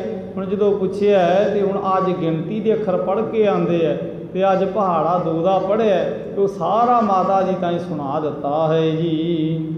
ਖਾਏ ਅੰਨ ਰੈਣ ਪੁਨ ਕੀਨੀ ਸੁਖ ਸੈਨ ਤਬ ਜਾਂ ਕੋ ਕਬ ਪਹਿਨਾ ਹੀਰ ਮਨ ਚੈਨ ਮਨ ਭਾਇਓ ਹੈ। ਤੇ ਸਮਾਂ ਹੁਣ ਸੂਰਜ ਅਸਤ ਦਾ ਹੋਇਆ ਤੇ ਬਾਬਾ ਕਲਿਆਣ ਦਾਸ ਵੀ ਆਪਣੀ ਕਾਰ ਤੋਂ ਘਰ ਆਏ ਹੈ ਤੇ ਮਾਤਾ ਤ੍ਰਿਪਤਾ ਜੀ ਨੇ ਅੱਜ ਸਾਰੀ ਗੱਲ ਆਪਣੇ ਹੋਣਹਾਰ ਪੁੱਤਰ ਦੀ ਹੁਣ ਜਣਾਈ ਹੈ ਤੇ ਬਾਬਾ ਕਲਿਆਣ ਦਾਸ ਬੜੇ ਪ੍ਰਸੰਨ ਹੋਏ ਹੈ। ਸੰਧਿਆ ਵੇਲੇ ਦਾ ਭੋਜਨ ਪਾਣੀ ਛਕਿਆ ਤੇ ਰਾਤਰੀ ਦੇ ਵਿਸ਼ਰਾਮ ਵਿੱਚ ਪਰਿਵਾਰ ਸਮੇਤ ਟਿਕੇ ਹੈ ਜੀ। ਭਈ ਜਬ ਭੋਰ ਕਾਲੂ ਲੈ ਕੇ ਪਾਂਦੇ ਉਰ ਗਇਓ ਸੁਨੀ ਨਤ ਗੌਰ ਤਾਤੁਰ ਦਹਰ ਖਾਇਓ ਤੇ ਹੈ। ਅਗਲਾ ਦਿਨ ਹੋਇਆ, ਸੂਰਜ ਉਦੇ ਹੋਇਆ ਤੇ ਬਾਬਾ ਕਲਿਆਣ ਦਾਸ ਨੇ ਹੁਣ ਆਪਣੇ ਬੰਦਗੂਣ ਇਸ਼ਨਾਨ ਪਾਣ ਕੀਤਾ। ਮਾਤਾ ਤ੍ਰਿਪਤਾ ਨੇ ਬਾਲ ਪੁੱਤਰ ਗੁਰੂ ਨਾਨਕ ਸਾਹਿਬ ਦਾ ਇਸ਼ਨਾਨ ਕਰਵਾਇਆ ਤੇ ਹੁਣ ਕੱਲ੍ਹ ਵਾਲੇ ਟਾਈਮ ਆਪਣੇ ਪਤੀ ਦੇ ਨਾਲ ਆਪਣੇ ਬਾਲ ਪੁੱਤਰ ਗੁਰੂ ਨਾਨਕ ਨੂੰ ਫੇਰ ਗੋਪਾਲ ਪਾਂਧੇ ਵੱਲ ਹੁਣ ਪੜ੍ਹਨ ਲਈ ਭੇਜਣਾ ਕੀਤਾ ਹੈ ਜੀ। ਪਾਂਦੇ ਨੇ ਹਕਾਰ ਲਈ ਨਾ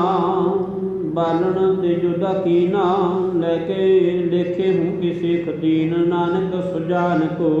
ਅੱਜ ਅਗਲੇ ਦਿਨ ਬਹੁਤ ਜ਼ਿਆਦਾ ਹੁਣ ਧੰਨਵਾਦ ਕੀਤਾ ਬਾਬੇ ਕਲਿਆਣ ਦਾਸ ਨੇ ਪਹਿਲਾਂ ਤੇ ਜਾ ਉਸ ਪਾਂਧੇ ਗੋਪਾਲ ਦਾ ਤੇ ਬਹੁਤ ਜ਼ਿਆਦਾ ਹੁਣ ਪ੍ਰਸ਼ੰਸਾ ਕੀਤੀ ਹੈ ਕਿ ਤੁਹਾਨੂੰ ਹੁਣ ਪਟਵਾਰੀ ਦੀ ਫਿਕਰ ਕਰਨ ਦੀ ਲੋੜ ਨਹੀਂ।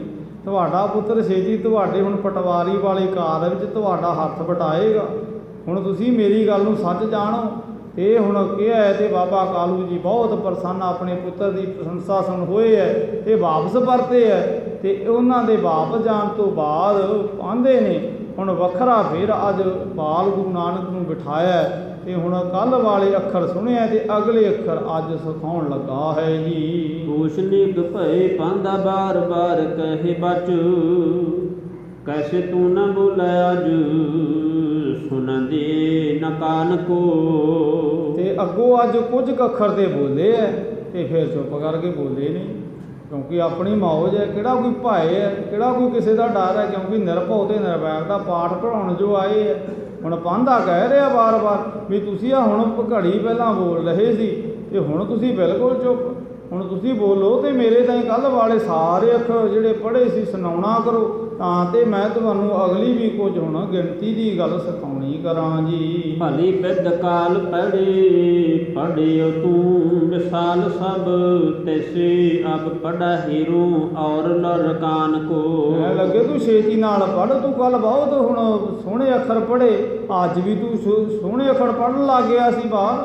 ਹੁਣ ਤੂੰ ਛੇਤੀ ਦੇ ਨਾਨਕ ਪੜ੍ਹ ਅੱਖਰ ਤੇ ਮੇਰੇ ਤਾਈਂ ਸੁਣਾ ਤਾਂ ਤੇ ਹੁਣ ਤੇਰੇ ਤਾਈਂ ਫਿਰ ਛੇਤੀ ਦੇ ਨਾਲ ਉਹ ਦੂਜੇ ਅੱਖਰ ਵੀ ਸਿਖਾਏ ਹੁਣ ਦੇਵ ਭਾਸ਼ਾ ਦੇ ਜਾਣ ਜੀ। ਹੋਵੇ ਵੱਡੋ ਜਾਬੂ ਪੜਿਓ ਕਾਜ ਆਵ ਤਬ ਅਬ ਖੇਡਣ ਮੰਜਿਓ ਤੇਰੋ ਖਾਇਸ਼ ਸ਼ਿਕਾਨ ਕੋ। ਤੇ ਅੱਗੋਂ ਹੁਣ ਪਾਂਧੇ ਗੋਪਾਲ ਨੇ ਕਿਹਾ ਮੈਨੂੰ ਇੰਝ ਲੱਗਦਾ ਵੀ ਜਿਵੇਂ ਹੁਣ ਅੱਜ ਤੁਹਾਡਾ ਖੇਡਣ ਦਾ ਚਿੱਤ ਕਰਦਾ ਹੈ ਪਰ ਹੁਣ ਤੁਹਾਡੀ ਖੇਡਣ ਦੀ ਉਮਰ ਨਹੀਂ।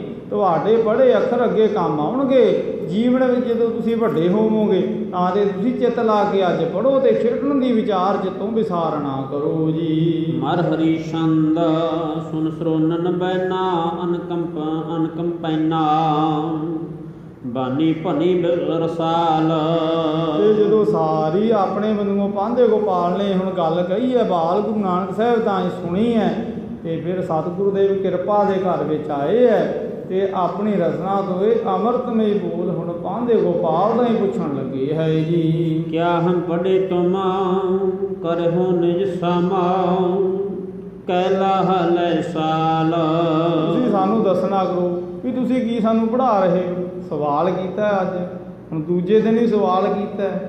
ਬਹੁਤੀ ਪ੍ਰਸ਼ੰਸਾ ਵੀ ਅੱਜ ਪਿਤਾ ਦੇ ਕੋਲ ਕੀਤੀ ਹੈ ਕਿ ਅੱਜ ਪੜ੍ਹਨ ਤੋਂ ਇਨਕਾਰ ਹੀ ਹੋ ਰਹੇ ਆ ਤੇ ਪੁੱਛਣ ਲੱਗੇ ਵੀ ਤੁਸੀਂ ਸਾਨੂੰ ਕੀ ਪੜ੍ਹਾ ਰਹੇ ਹੋ ਵੀ ਇਹ ਪੜ੍ਹਨ ਕਰਕੇ ਸਾਡਾ ਕੀ ਸਬਰੇਗਾ ਵੀ ਜਿਹੜੇ ਕੁਝ ਤੁਸੀਂ ਸਾਨੂੰ ਪੜ੍ਹਾ ਰਹੇ ਹੋ ਤੇ ਜੇ ਅਸੀਂ ਇਹਨੂੰ ਨਾ ਪੜ੍ਹ ਗਏ ਤੇ ਫਿਰ ਸਾਡਾ ਨੁਕਸਾਨ ਕੀ ਹੋਵੇਗਾ ਜੀ। ਸੇ ਮੁਖੀ ਵਿਸੇਖਾ ਕੋ ਭਰ ਲੇਖਾ ਪਾਂਦਾ ਮੋਹਿ ਬਤਾਈ। ਹੁਣ ਤੁਸੀਂ ਸਾਡੇ ਤਾਂ ਹੀ ਭਲੇ ਤੇ ਬੁਰੇ ਦੀ ਗੱਲ ਪਹਿਲਾਂ ਸਮਝਾਉਣਾ ਕਰੋ ਪਾਂਧੇ ਮਾਸਟਰ ਜੀ। ਅਸੀਂ ਫੇਰ ਅਗਲੀ ਕੁਝ ਹੁਣ ਗਿਣਤੀ ਤੁਹਾਤੋਂ ਪੜਾਂਗੇ ਜੀ। ਯਉ ਉਤਰ ਦੀਜਾ ਮਨ ਸਮਝੀਜੈ ਪਿਛਾ ਮੁਝੇ ਪੜਾਈ। ਤੇ ਪਹਿਲਾਂ ਤੁਸੀਂ ਮੈਨੂੰ ਸਮਝਾਉਂਦੇ ਹੋਏ ਮੇਰੇ ਇਸ ਸਵਾਲ ਦਾ ਜਵਾਬ ਦਿਓ ਤੇ ਫਿਰ ਤੁਸੀਂ ਮੈਨੂੰ ਪੜ੍ਹਾਇਓ ਤੇ ਮੈਂ ਅਗਲੀ ਗੱਲ ਅੱਜ ਪੜਾਂਗਾ ਫੇਰ ਜੀ। ਹੋਏ ਪਾਦਾ ਬਿਸਮੈ ਅਦਭੁਤ ਰਸਮੈ ਆਨਨ ਬਚਨ ਅਲਾਈ। ਹੁਣ ਪਾਂਧੇ ਨੇ ਜਦੋਂ ਹੁਣ ਗੁਰੂ ਨਾਨਕ ਬਾਲ ਦੇ ਅੱਜ ਸਵਾਲ ਸੁਣਿਆ ਤੇ ਬੜਾ ਚਕਿਤ ਹੋਇਆ ਤੇ ਵੇਖ ਰਿਹਾ ਵੀ ਇਹ ਬਾਲਕ ਆਪਣੇ ਆਨਨ ਮੁਖ ਵੀ ਬਹੁਤੇ ਸੋਹਣੇ ਮੁਖ ਤੋਂ ਕੀ ਸਵਾਲ ਮੇਰੇ ਤੇ ਹੀ ਪੁੱਛ ਰਿਹਾ ਤੇ ਬਹੁਤ ਜ਼ਿਆਦਾ ਚਕਤ ਚਿੱਤ ਵਿੱਚ ਹੋ ਰਿਹਾ ਪਾਂਦਾ ਹੈ ਜੀ। ਸਭ ਜਾਨੋ ਗਿਣਤੀ ਅਵਨੀ ਮਿਣਤੀ ਡੋਟਾਈ ਗਣਨ ਸਵਾਈ। ਇਹ ਅੱਗੋਂ ਹੁਣ ਜਦੋਂ ਕੋਈ ਜਵਾਬ ਨਹੀਂ ਸੁੱਝ ਰਿਹਾ ਤੇ ਬਾਲਕ ਗੁਰੂ ਨਾਨਕ ਨੇ ਫਿਰ ਕਿਹਾ ਮੈਨੂੰ ਅਗਲੀ ਗਿਣਤੀ ਦੀ ਲੋੜ ਨਹੀਂ, ਕਿਉਂਕਿ ਅਗਲੀ ਗਿਣਤੀ ਮੈਨੂੰ ਆਉਂਦੀ ਹੈ, ਮੈਨੂੰ ਜ਼ਮੀਨ ਵੀ ਮਿਲਣੀ ਆਉਂਦੀ ਹੈ। ਕਿਉਂਕਿ ਪਿਤਾ ਜੀ ਇਹੀ ਕਹਿ ਰਹੇ ਨੇ ਕਿ ਮੈਂ ਪਟਵਾਰੀ ਦੀ ਕਾਰ ਕਰਨੀ ਹੈ ਵੱਡੇ ਹੋ ਕੇ, ਮੈਨੂੰ ਜ਼ਮੀਨ ਦੀ ਗਿਣਤੀ ਵੀ ਆਉਂਦੀ ਹੈ, ਮੈਨੂੰ ਡੇਢੇ ਦਾ ਭਾੜਾ ਵੀ ਆਉਂਦਾ ਤੇ ਮੈਨੂੰ 2.5 ਦਾ ਭਾੜਾ ਵੀ ਆਉਂਦਾ। ਹੁਣ ਤੁਸੀਂ ਮੇਰੇ ਸਵਾਲ ਦਾ ਜਵਾਬ ਪੜ੍ਹ ਲਾਂ ਦੇਵੋ ਜੀ। ਧੌਂਚੇ ਬਨੂਠਾ ਜੋਰਨ ਕੋਠੇ ਗ੍ਰਾਮ ਕਰ ਪਟਵਾਰ। ਮੈਂ ਸਹਿਜੇ ਕਾਰ ਪਟਵਾਰੀ ਵਾਲੀ ਨਗਰ ਦੀ ਕਰ ਸਕਦਾ ਹਾਂ, ਕਿਉਂਕਿ ਮੈਨੂੰ 2.5 ਦੇ ਨਾਲ 4.5 ਦੀ ਵੀ ਗਿਣਤੀ ਗਿਣਨੀ ਆਉਂਦੀ ਹੈ ਜੀ। ਜਿਸ ਕੇ ਅਨਸਾਰੀ ਰੋਜੀ ਠਾਰੀ ਪੜ੍ਹੋ ਨਾ ਕਿਉਂ ਹਿਤ ਧਾਰ। ਤੇ ਮੈਨੂੰ ਇਹ ਪੜ੍ਹਾਈ ਹੁਣ ਪੜ੍ਹਨ ਦੀ ਜ਼ਰੂਰਤ ਨਹੀਂ ਹੈ, ਕਿਉਂਕਿ ਇਸ ਪੜ੍ਹਾਈ ਨੂੰ ਤੇ ਮੈਂ ਪੜ੍ਹ ਚੁੱਕਿਆ ਤੇ ਇਸ ਪੜ੍ਹਾਈ ਦਾ ਮੈਨੂੰ ਗਿਆਨ ਹੈ ਤੇ ਇਹਦੇ ਨਾਲ ਮੈਂ ਰੋਜੀ ਵੀ ਸਹਿਜੇ ਕਮਾ ਸਕਦਾ ਹਾਂ ਜੀ। ਇਨ ਬਿਦ ਕੀ ਬਾਧਾ ਸੁਨ ਸ਼ਰਤ ਬਤ ਪਾਦਾ ਹਾਹੇ ਪਰਨ ਅਪਾਰ।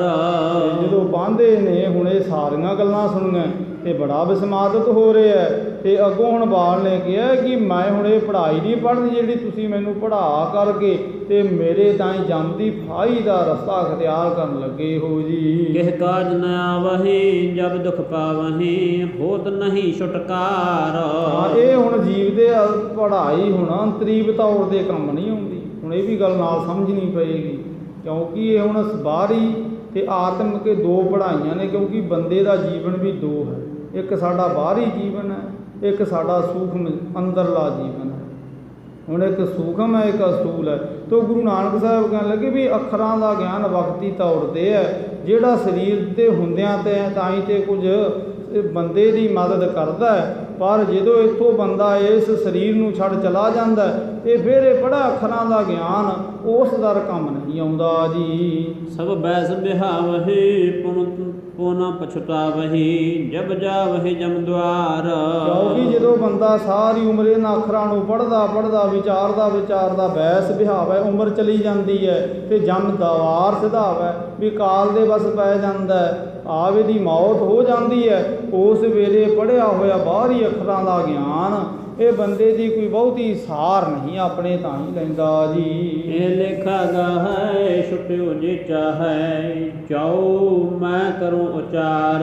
ਆਦੇ ਤੁਸੀਂ ਮੇਰੇ ਤਾਂ ਹੀ ਸੁਣਨਾ ਕਰੋ ਵੀ ਉਹ ਲੇਖੇ ਦੀ ਗੱਲ ਜਿਹੜੀ ਮੈਂ ਹੁਣ ਤੁਹਾਨੂੰ ਸੁਣਾ ਰਿਹਾ, ਜਿਸ ਲੇਖੇ ਨੂੰ ਪੜ੍ਹਨ ਕਰਕੇ ਇੱਥੇ ਵੀ ਜੀਵਨ ਸੁਹੇਲਾ ਬਣ ਜਾਂਦਾ ਹੈ ਤੇ ਅੱਗੇ ਵੀ ਫਿਰ ਜਮ ਦੇ ਦੁਆਰ ਜਾ ਫਿਰ ਜਮ ਦੀ ਫਿਰ ਮਾਰ ਤੋਂ ਬਚਤ ਹੁੰਦੀ ਹੈ ਜੀ। ਦੁਹਰਾ ਕਮਲ ਬਦਨਾ ਸੁਖ ਸਦਨ ਗੁਰ ਕਰਨਾ ਮਨ ਪਰ ਲਿਆਈ। ਤੇ ਸਤਿਗੁਰੂ ਗੁਰੂ ਨਾਨਕ ਸਾਹਿਬ ਮਹਾਰਾਜ ਜੀ ਅੱਜ ਪਾਂਦੇ ਗੋਪਾਲ ਤਾਈ ਹੁਣ ਆਪਣੇ ਮਨ ਕੋਏ ਵਿਚਾਰ ਦਰਸਾ ਰਹੇ ਹੈ ਤੇ ਕਮਲ ਜੈਸੇ ਮੁਖ ਤੋਂ ਪਵਿੱਤਰ ਵਚਨ ਉਚਾਰਨ ਚ ਲੱਗੇ ਹੈ ਜੀ। ਪਾਂਦੇ ਪ੍ਰਤ ਕਰਨਾ ਇਹਦਾ ਪਾਂਦੇ ਪ੍ਰਤ ਕਰਨਾ ਇਹਦਾ ਬੋਲੇ ਸ਼ਬਦ ਉਠਾਈ। ਬਹੁਤ ਮਧੁਰ ਧੁਨੀ ਦੇ ਵਿੱਚ ਗੁਰੂਦੇਵ ਜੀ ਨੇ ਸ਼੍ਰੀ ਰਾਗ ਦੇ ਵਿੱਚ ਸ਼ਬਦ ਉਚਾਰਨਾ ਆਰੰਭਿਆ ਹੈ ਜੀ। ਸ਼੍ਰੀ ਰਾਗ ਮਹੱਲ ਪਹਿਲਾ ਜਾਲ ਮੋਹ ਘਸ ਮਸ ਕਰ ਮਤ ਕਾਗਦ ਕਰ ਸਾਰ। ਗੁਰਦੇਵ ਕਹਿਣ ਲੱਗੇ ਹੁਣ ਸ਼੍ਰੀ ਰਾਗ ਪਹਿਲਾ ਰਾਗ ਹੈ। ਗੁਰੂ ਬਾਣੀ ਦੇ 31 ਰਾਗ ਨੇ, 31 ਰਾਗਾਂ 'ਚੋਂ ਪਹਿਲਾ ਰਾਗ ਸ਼੍ਰੀ ਰਾਗ ਹੈ। ਸ਼੍ਰੀ ਰਾਗ ਵਿੱਚ ਗੁਰੂ ਨਾਨਕ ਸਾਹਿਬ ਪਾਂਦੇ ਗੋਪਾਲ ਤਾਈਂ ਉਪਦੇਸ਼ ਕਰਕੇ ਹੁਣ ਪੁੱਛ ਵੀ ਰਹੇ ਹੈ ਤੇ ਆਪਣੇ ਮਨਮੋਹਨ ਉਪਦੇਸ਼ ਵੀ ਦ੍ਰਿੜ ਕਰਵਾ ਰਹੇ। ਕਹਿਣ ਲੱਗੇ ਵੀ ਤੂੰ ਸਾਨੂੰ ਆ ਕਿਹੜੀ ਹੁਣ ਮਾਇਆ ਦੇ ਮੋਹ ਦੇ ਅੱਖਰਾਂ ਦੀ ਹੁਣ ਸੋਝੀ ਕਰਵਾਉਣ ਲੱਗੇ ਹੈ। ਇਹ ਅੱਖਰਾਂ ਦਾ ਗਿਆਨ ਸਾਡੇ ਤਾਂ ਹੀ ਸ੍ਰੇਸ਼ਟ ਨਹੀਂ ਹੈ। ਅਤੇ ਜੇ ਤੁਸੀਂ ਹੁਣ ਆਪਣੇ ਤਾਈਂ ਕੁਝ ਸਿੱਖਣਾ ਤੇ ਸਮਝਣਾ ਹੈ, ਪਹਿਲਾਂ ਆਪਣੇ ਤਨ ਦੇ ਚਿੱਤ ਵਿੱਚ ਪਈ ਹੋਈ ਜਿਹੜੇ ਮਾਇਆ ਦੇ ਮੋਹ ਦੀ ਬਹੁਤੀ ਜ਼ਿਆਦਾ ਕਾਲਖ ਹੈ, ਇਹਦੇ ਤਾਂ ਹੀ ਹਟਾਉਣਾ ਕਰੋ। ਜਾਲ ਮੋਹ ਜਾਲ ਮੈਨੇ ਵੀ ਉਹ ਜਿਹੜਾ ਅੰਦਰ ਮਾਇਆ ਮੋਹ ਦਾ ਲੱਗਿਆ ਹੋਇਆ ਜਾਲ ਹੈ ਅੰਤःਕਰਨ ਵਿੱਚ, ਉਹਦੇ ਤਾਂ ਹੀ ਹਟਾਉਣਾ ਕਰੋ। ਤੇ ਘਸ ਮਸ ਮਤ ਕਾਗਦ ਕਰਸਾਰ ਤੇ ਆਪਣੇ ਮਤ ਰੂਪੀ ਕਾਗਜ਼ ਨੂੰ ਸ੍ਰੇਸ਼ਟ ਕਰਨਾ ਕਰੋ।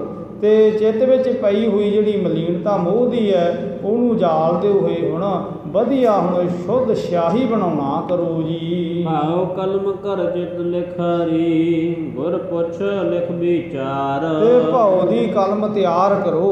ਭਾਉ ਕਲਮ, ਭਾਉ ਮੈਨੇ ਪ੍ਰੇਮ, ਪ੍ਰੇਮ ਦੀ ਕਲਮ ਤਿਆਰ ਕਰੋ। ਹੁਣ ਸਿਆਹੀ ਵੀ ਬਣ ਗਈ, ਚਿੱਤ ਨੂੰ ਹੁਣ ਕਾਗਜ਼ ਬਣਾਓ। ਸ਼ੁੱਧ ਕਾਗਜ਼ ਹੈ, ਫਿਰ ਕਾਗਜ਼ ਉੱਪਰ ਲਿਖਣ ਵਾਸਤੇ ਸਿਆਹੀ ਦੇ ਨਾਲ ਕਲਮ ਦੀ ਜ਼ਰੂਰਤ ਹੈ। ਤੇ ਪ੍ਰੇਮ ਦੀ ਕਲਮ ਤਿਆਰ ਕੀਤੀ ਜਾਏ ਤੇ ਕਲਮ ਪ੍ਰੇਮ ਦੀ ਤਿਆਰ ਕਰਕੇ ਕਰ ਚਿੱਤ ਲਿਖਾਰੀ, ਫਿਰ ਚਿੱਤ ਲਾ ਕੇ ਲਿਖਿਆ ਜਾਏ। ਕੀ ਲਿਖਿਆ ਜਾਏ?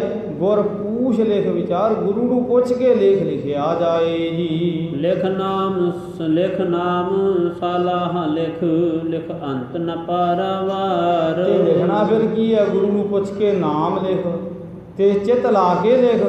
ਤੇ ਜਿਸ ਨਾਮ ਨੂੰ ਲਿਖਦੇ ਕੋਈ ਪਾਰਾਵਾਰ ਨਹੀਂ ਹੈ, ਭਾਵ ਇਤਨਾ ਬੇਅੰਤ ਜੋ ਨਾਮ ਹੈ ਉਸ ਨਾਮ ਦੀ ਵਿਚਾਰ ਨੂੰ ਹੁਣ ਚਿੱਤ ਰੂਪੀ ਕਾਗਜ਼, ਮਤ ਰੂਪੀ ਕਾਗਜ਼ ਉੱਪਰ ਪ੍ਰੇਮ ਦੀ ਕਲਮ ਦੁਆਰਾ ਲਿਖਣਾ ਕਰੋ ਜੀ। ਬਾਬਾ ਇਹੋ ਲੇਖਾ ਲਿਖ ਜਾਣਾ। ਤਾਂ ਤੇ ਬਾਬੇ ਦਾ ਭਾਵ ਇੱਥੇ ਸਤਿਕਾਰਯੋਗ ਪਾਂਧਾ ਗੋਪਾਲ ਜੀਓ, ਇਹ ਲੇਖਾ ਲਿਖਣਾ ਤੁਸੀਂ ਸਮਝੋ ਤੇ ਹੋਰ ਸਾਡੇ ਜੈਸੇ ਪਾੜਿਆਂ ਤਾਈਂ ਇਹ ਲੇਖਾ ਲਿਖਣ ਦੀ ਗੱਲ ਸਮਝਾਉਣਾ ਤੇ ਆਪ ਦਰਸਾਉਣਾ ਕਰੋ। ਕਿਉਂਕਿ ਤੁਸੀਂ ਆਪਣੇ ਤਾਈਂ ਪਾਂਧੇ ਹੋ, ਤੁਸੀਂ ਆਪਣੇ ਤਾਈਂ ਅਧਿਆਪਕ ਹੋ ਤੇ ਤੁਹਾਨੂੰ ਇਹ ਸ਼ੁਭ ਲੇਖੇ ਦੀ ਵਿਚਾਰ ਖੁਦ ਲਿਖਣੀ ਆਉਣੀ ਚਾਹੀਦੀ ਹੈ ਤੇ ਦੂਜਿਆਂ ਨੂੰ ਫਿਰ ਲਿਖਣ ਦੀ ਜਾਚ ਸਿਖਾਉਣ ਦਾ ਵੀ ਕਰਤੱਵ ਤੁਹਾਨੂੰ ਕਰਨਾ ਚਾਹੀਦਾ ਹੈ ਜੀ। ਜਿੱਥੈ ਲੇਖਾ ਮੰਗੀਐ ਜਿੱਥੈ ਹੋਈ ਸੱਚਾ ਨਿਸ਼ਾਨ। ਕਿਉਂਕਿ ਸੱਚੀ ਦਰਗਾਹ ਵਿੱਚ ਜਦੋਂ ਇਹ ਲੇਖਾ ਹੁਣ ਪੁੱਛਿਆ ਜਾਏਗਾ ਉੱਥੇ ਫਿਰ ਇਹ ਲਿਖੀ ਹੋਈ ਲੇਖੇ ਦੀ ਗੱਲ ਨਿਸ਼ਾਨ, ਇਹਦੀ ਨਿਸ਼ਾਨੀ ਹੈ। ਫਿਰ ਉੱਥੇ ਸਤਿਕਾਰ ਮਿਲਦਾ, ਉੱਥੇ ਫਿਰ ਖੁਆਰੀ ਤੇ ਪਰੇਸ਼ਾਨੀ ਦਾ ਸਾਹਮਣਾ ਜੀਵ ਤਾਈਂ ਨਹੀਂ ਕਰਨਾ ਪੈਂਦਾ ਜੀ। ਚੌਪਈ ਕਵੀ ਕਹਾਂ ਜਾ ਕੋ ਸੁਨ ਟੀਕਾ, ਸ਼੍ਰੀ ਮੁਖ ਨਿਕਸਿਓ ਕੁਲ ਪਦ ਨੀਕਾ।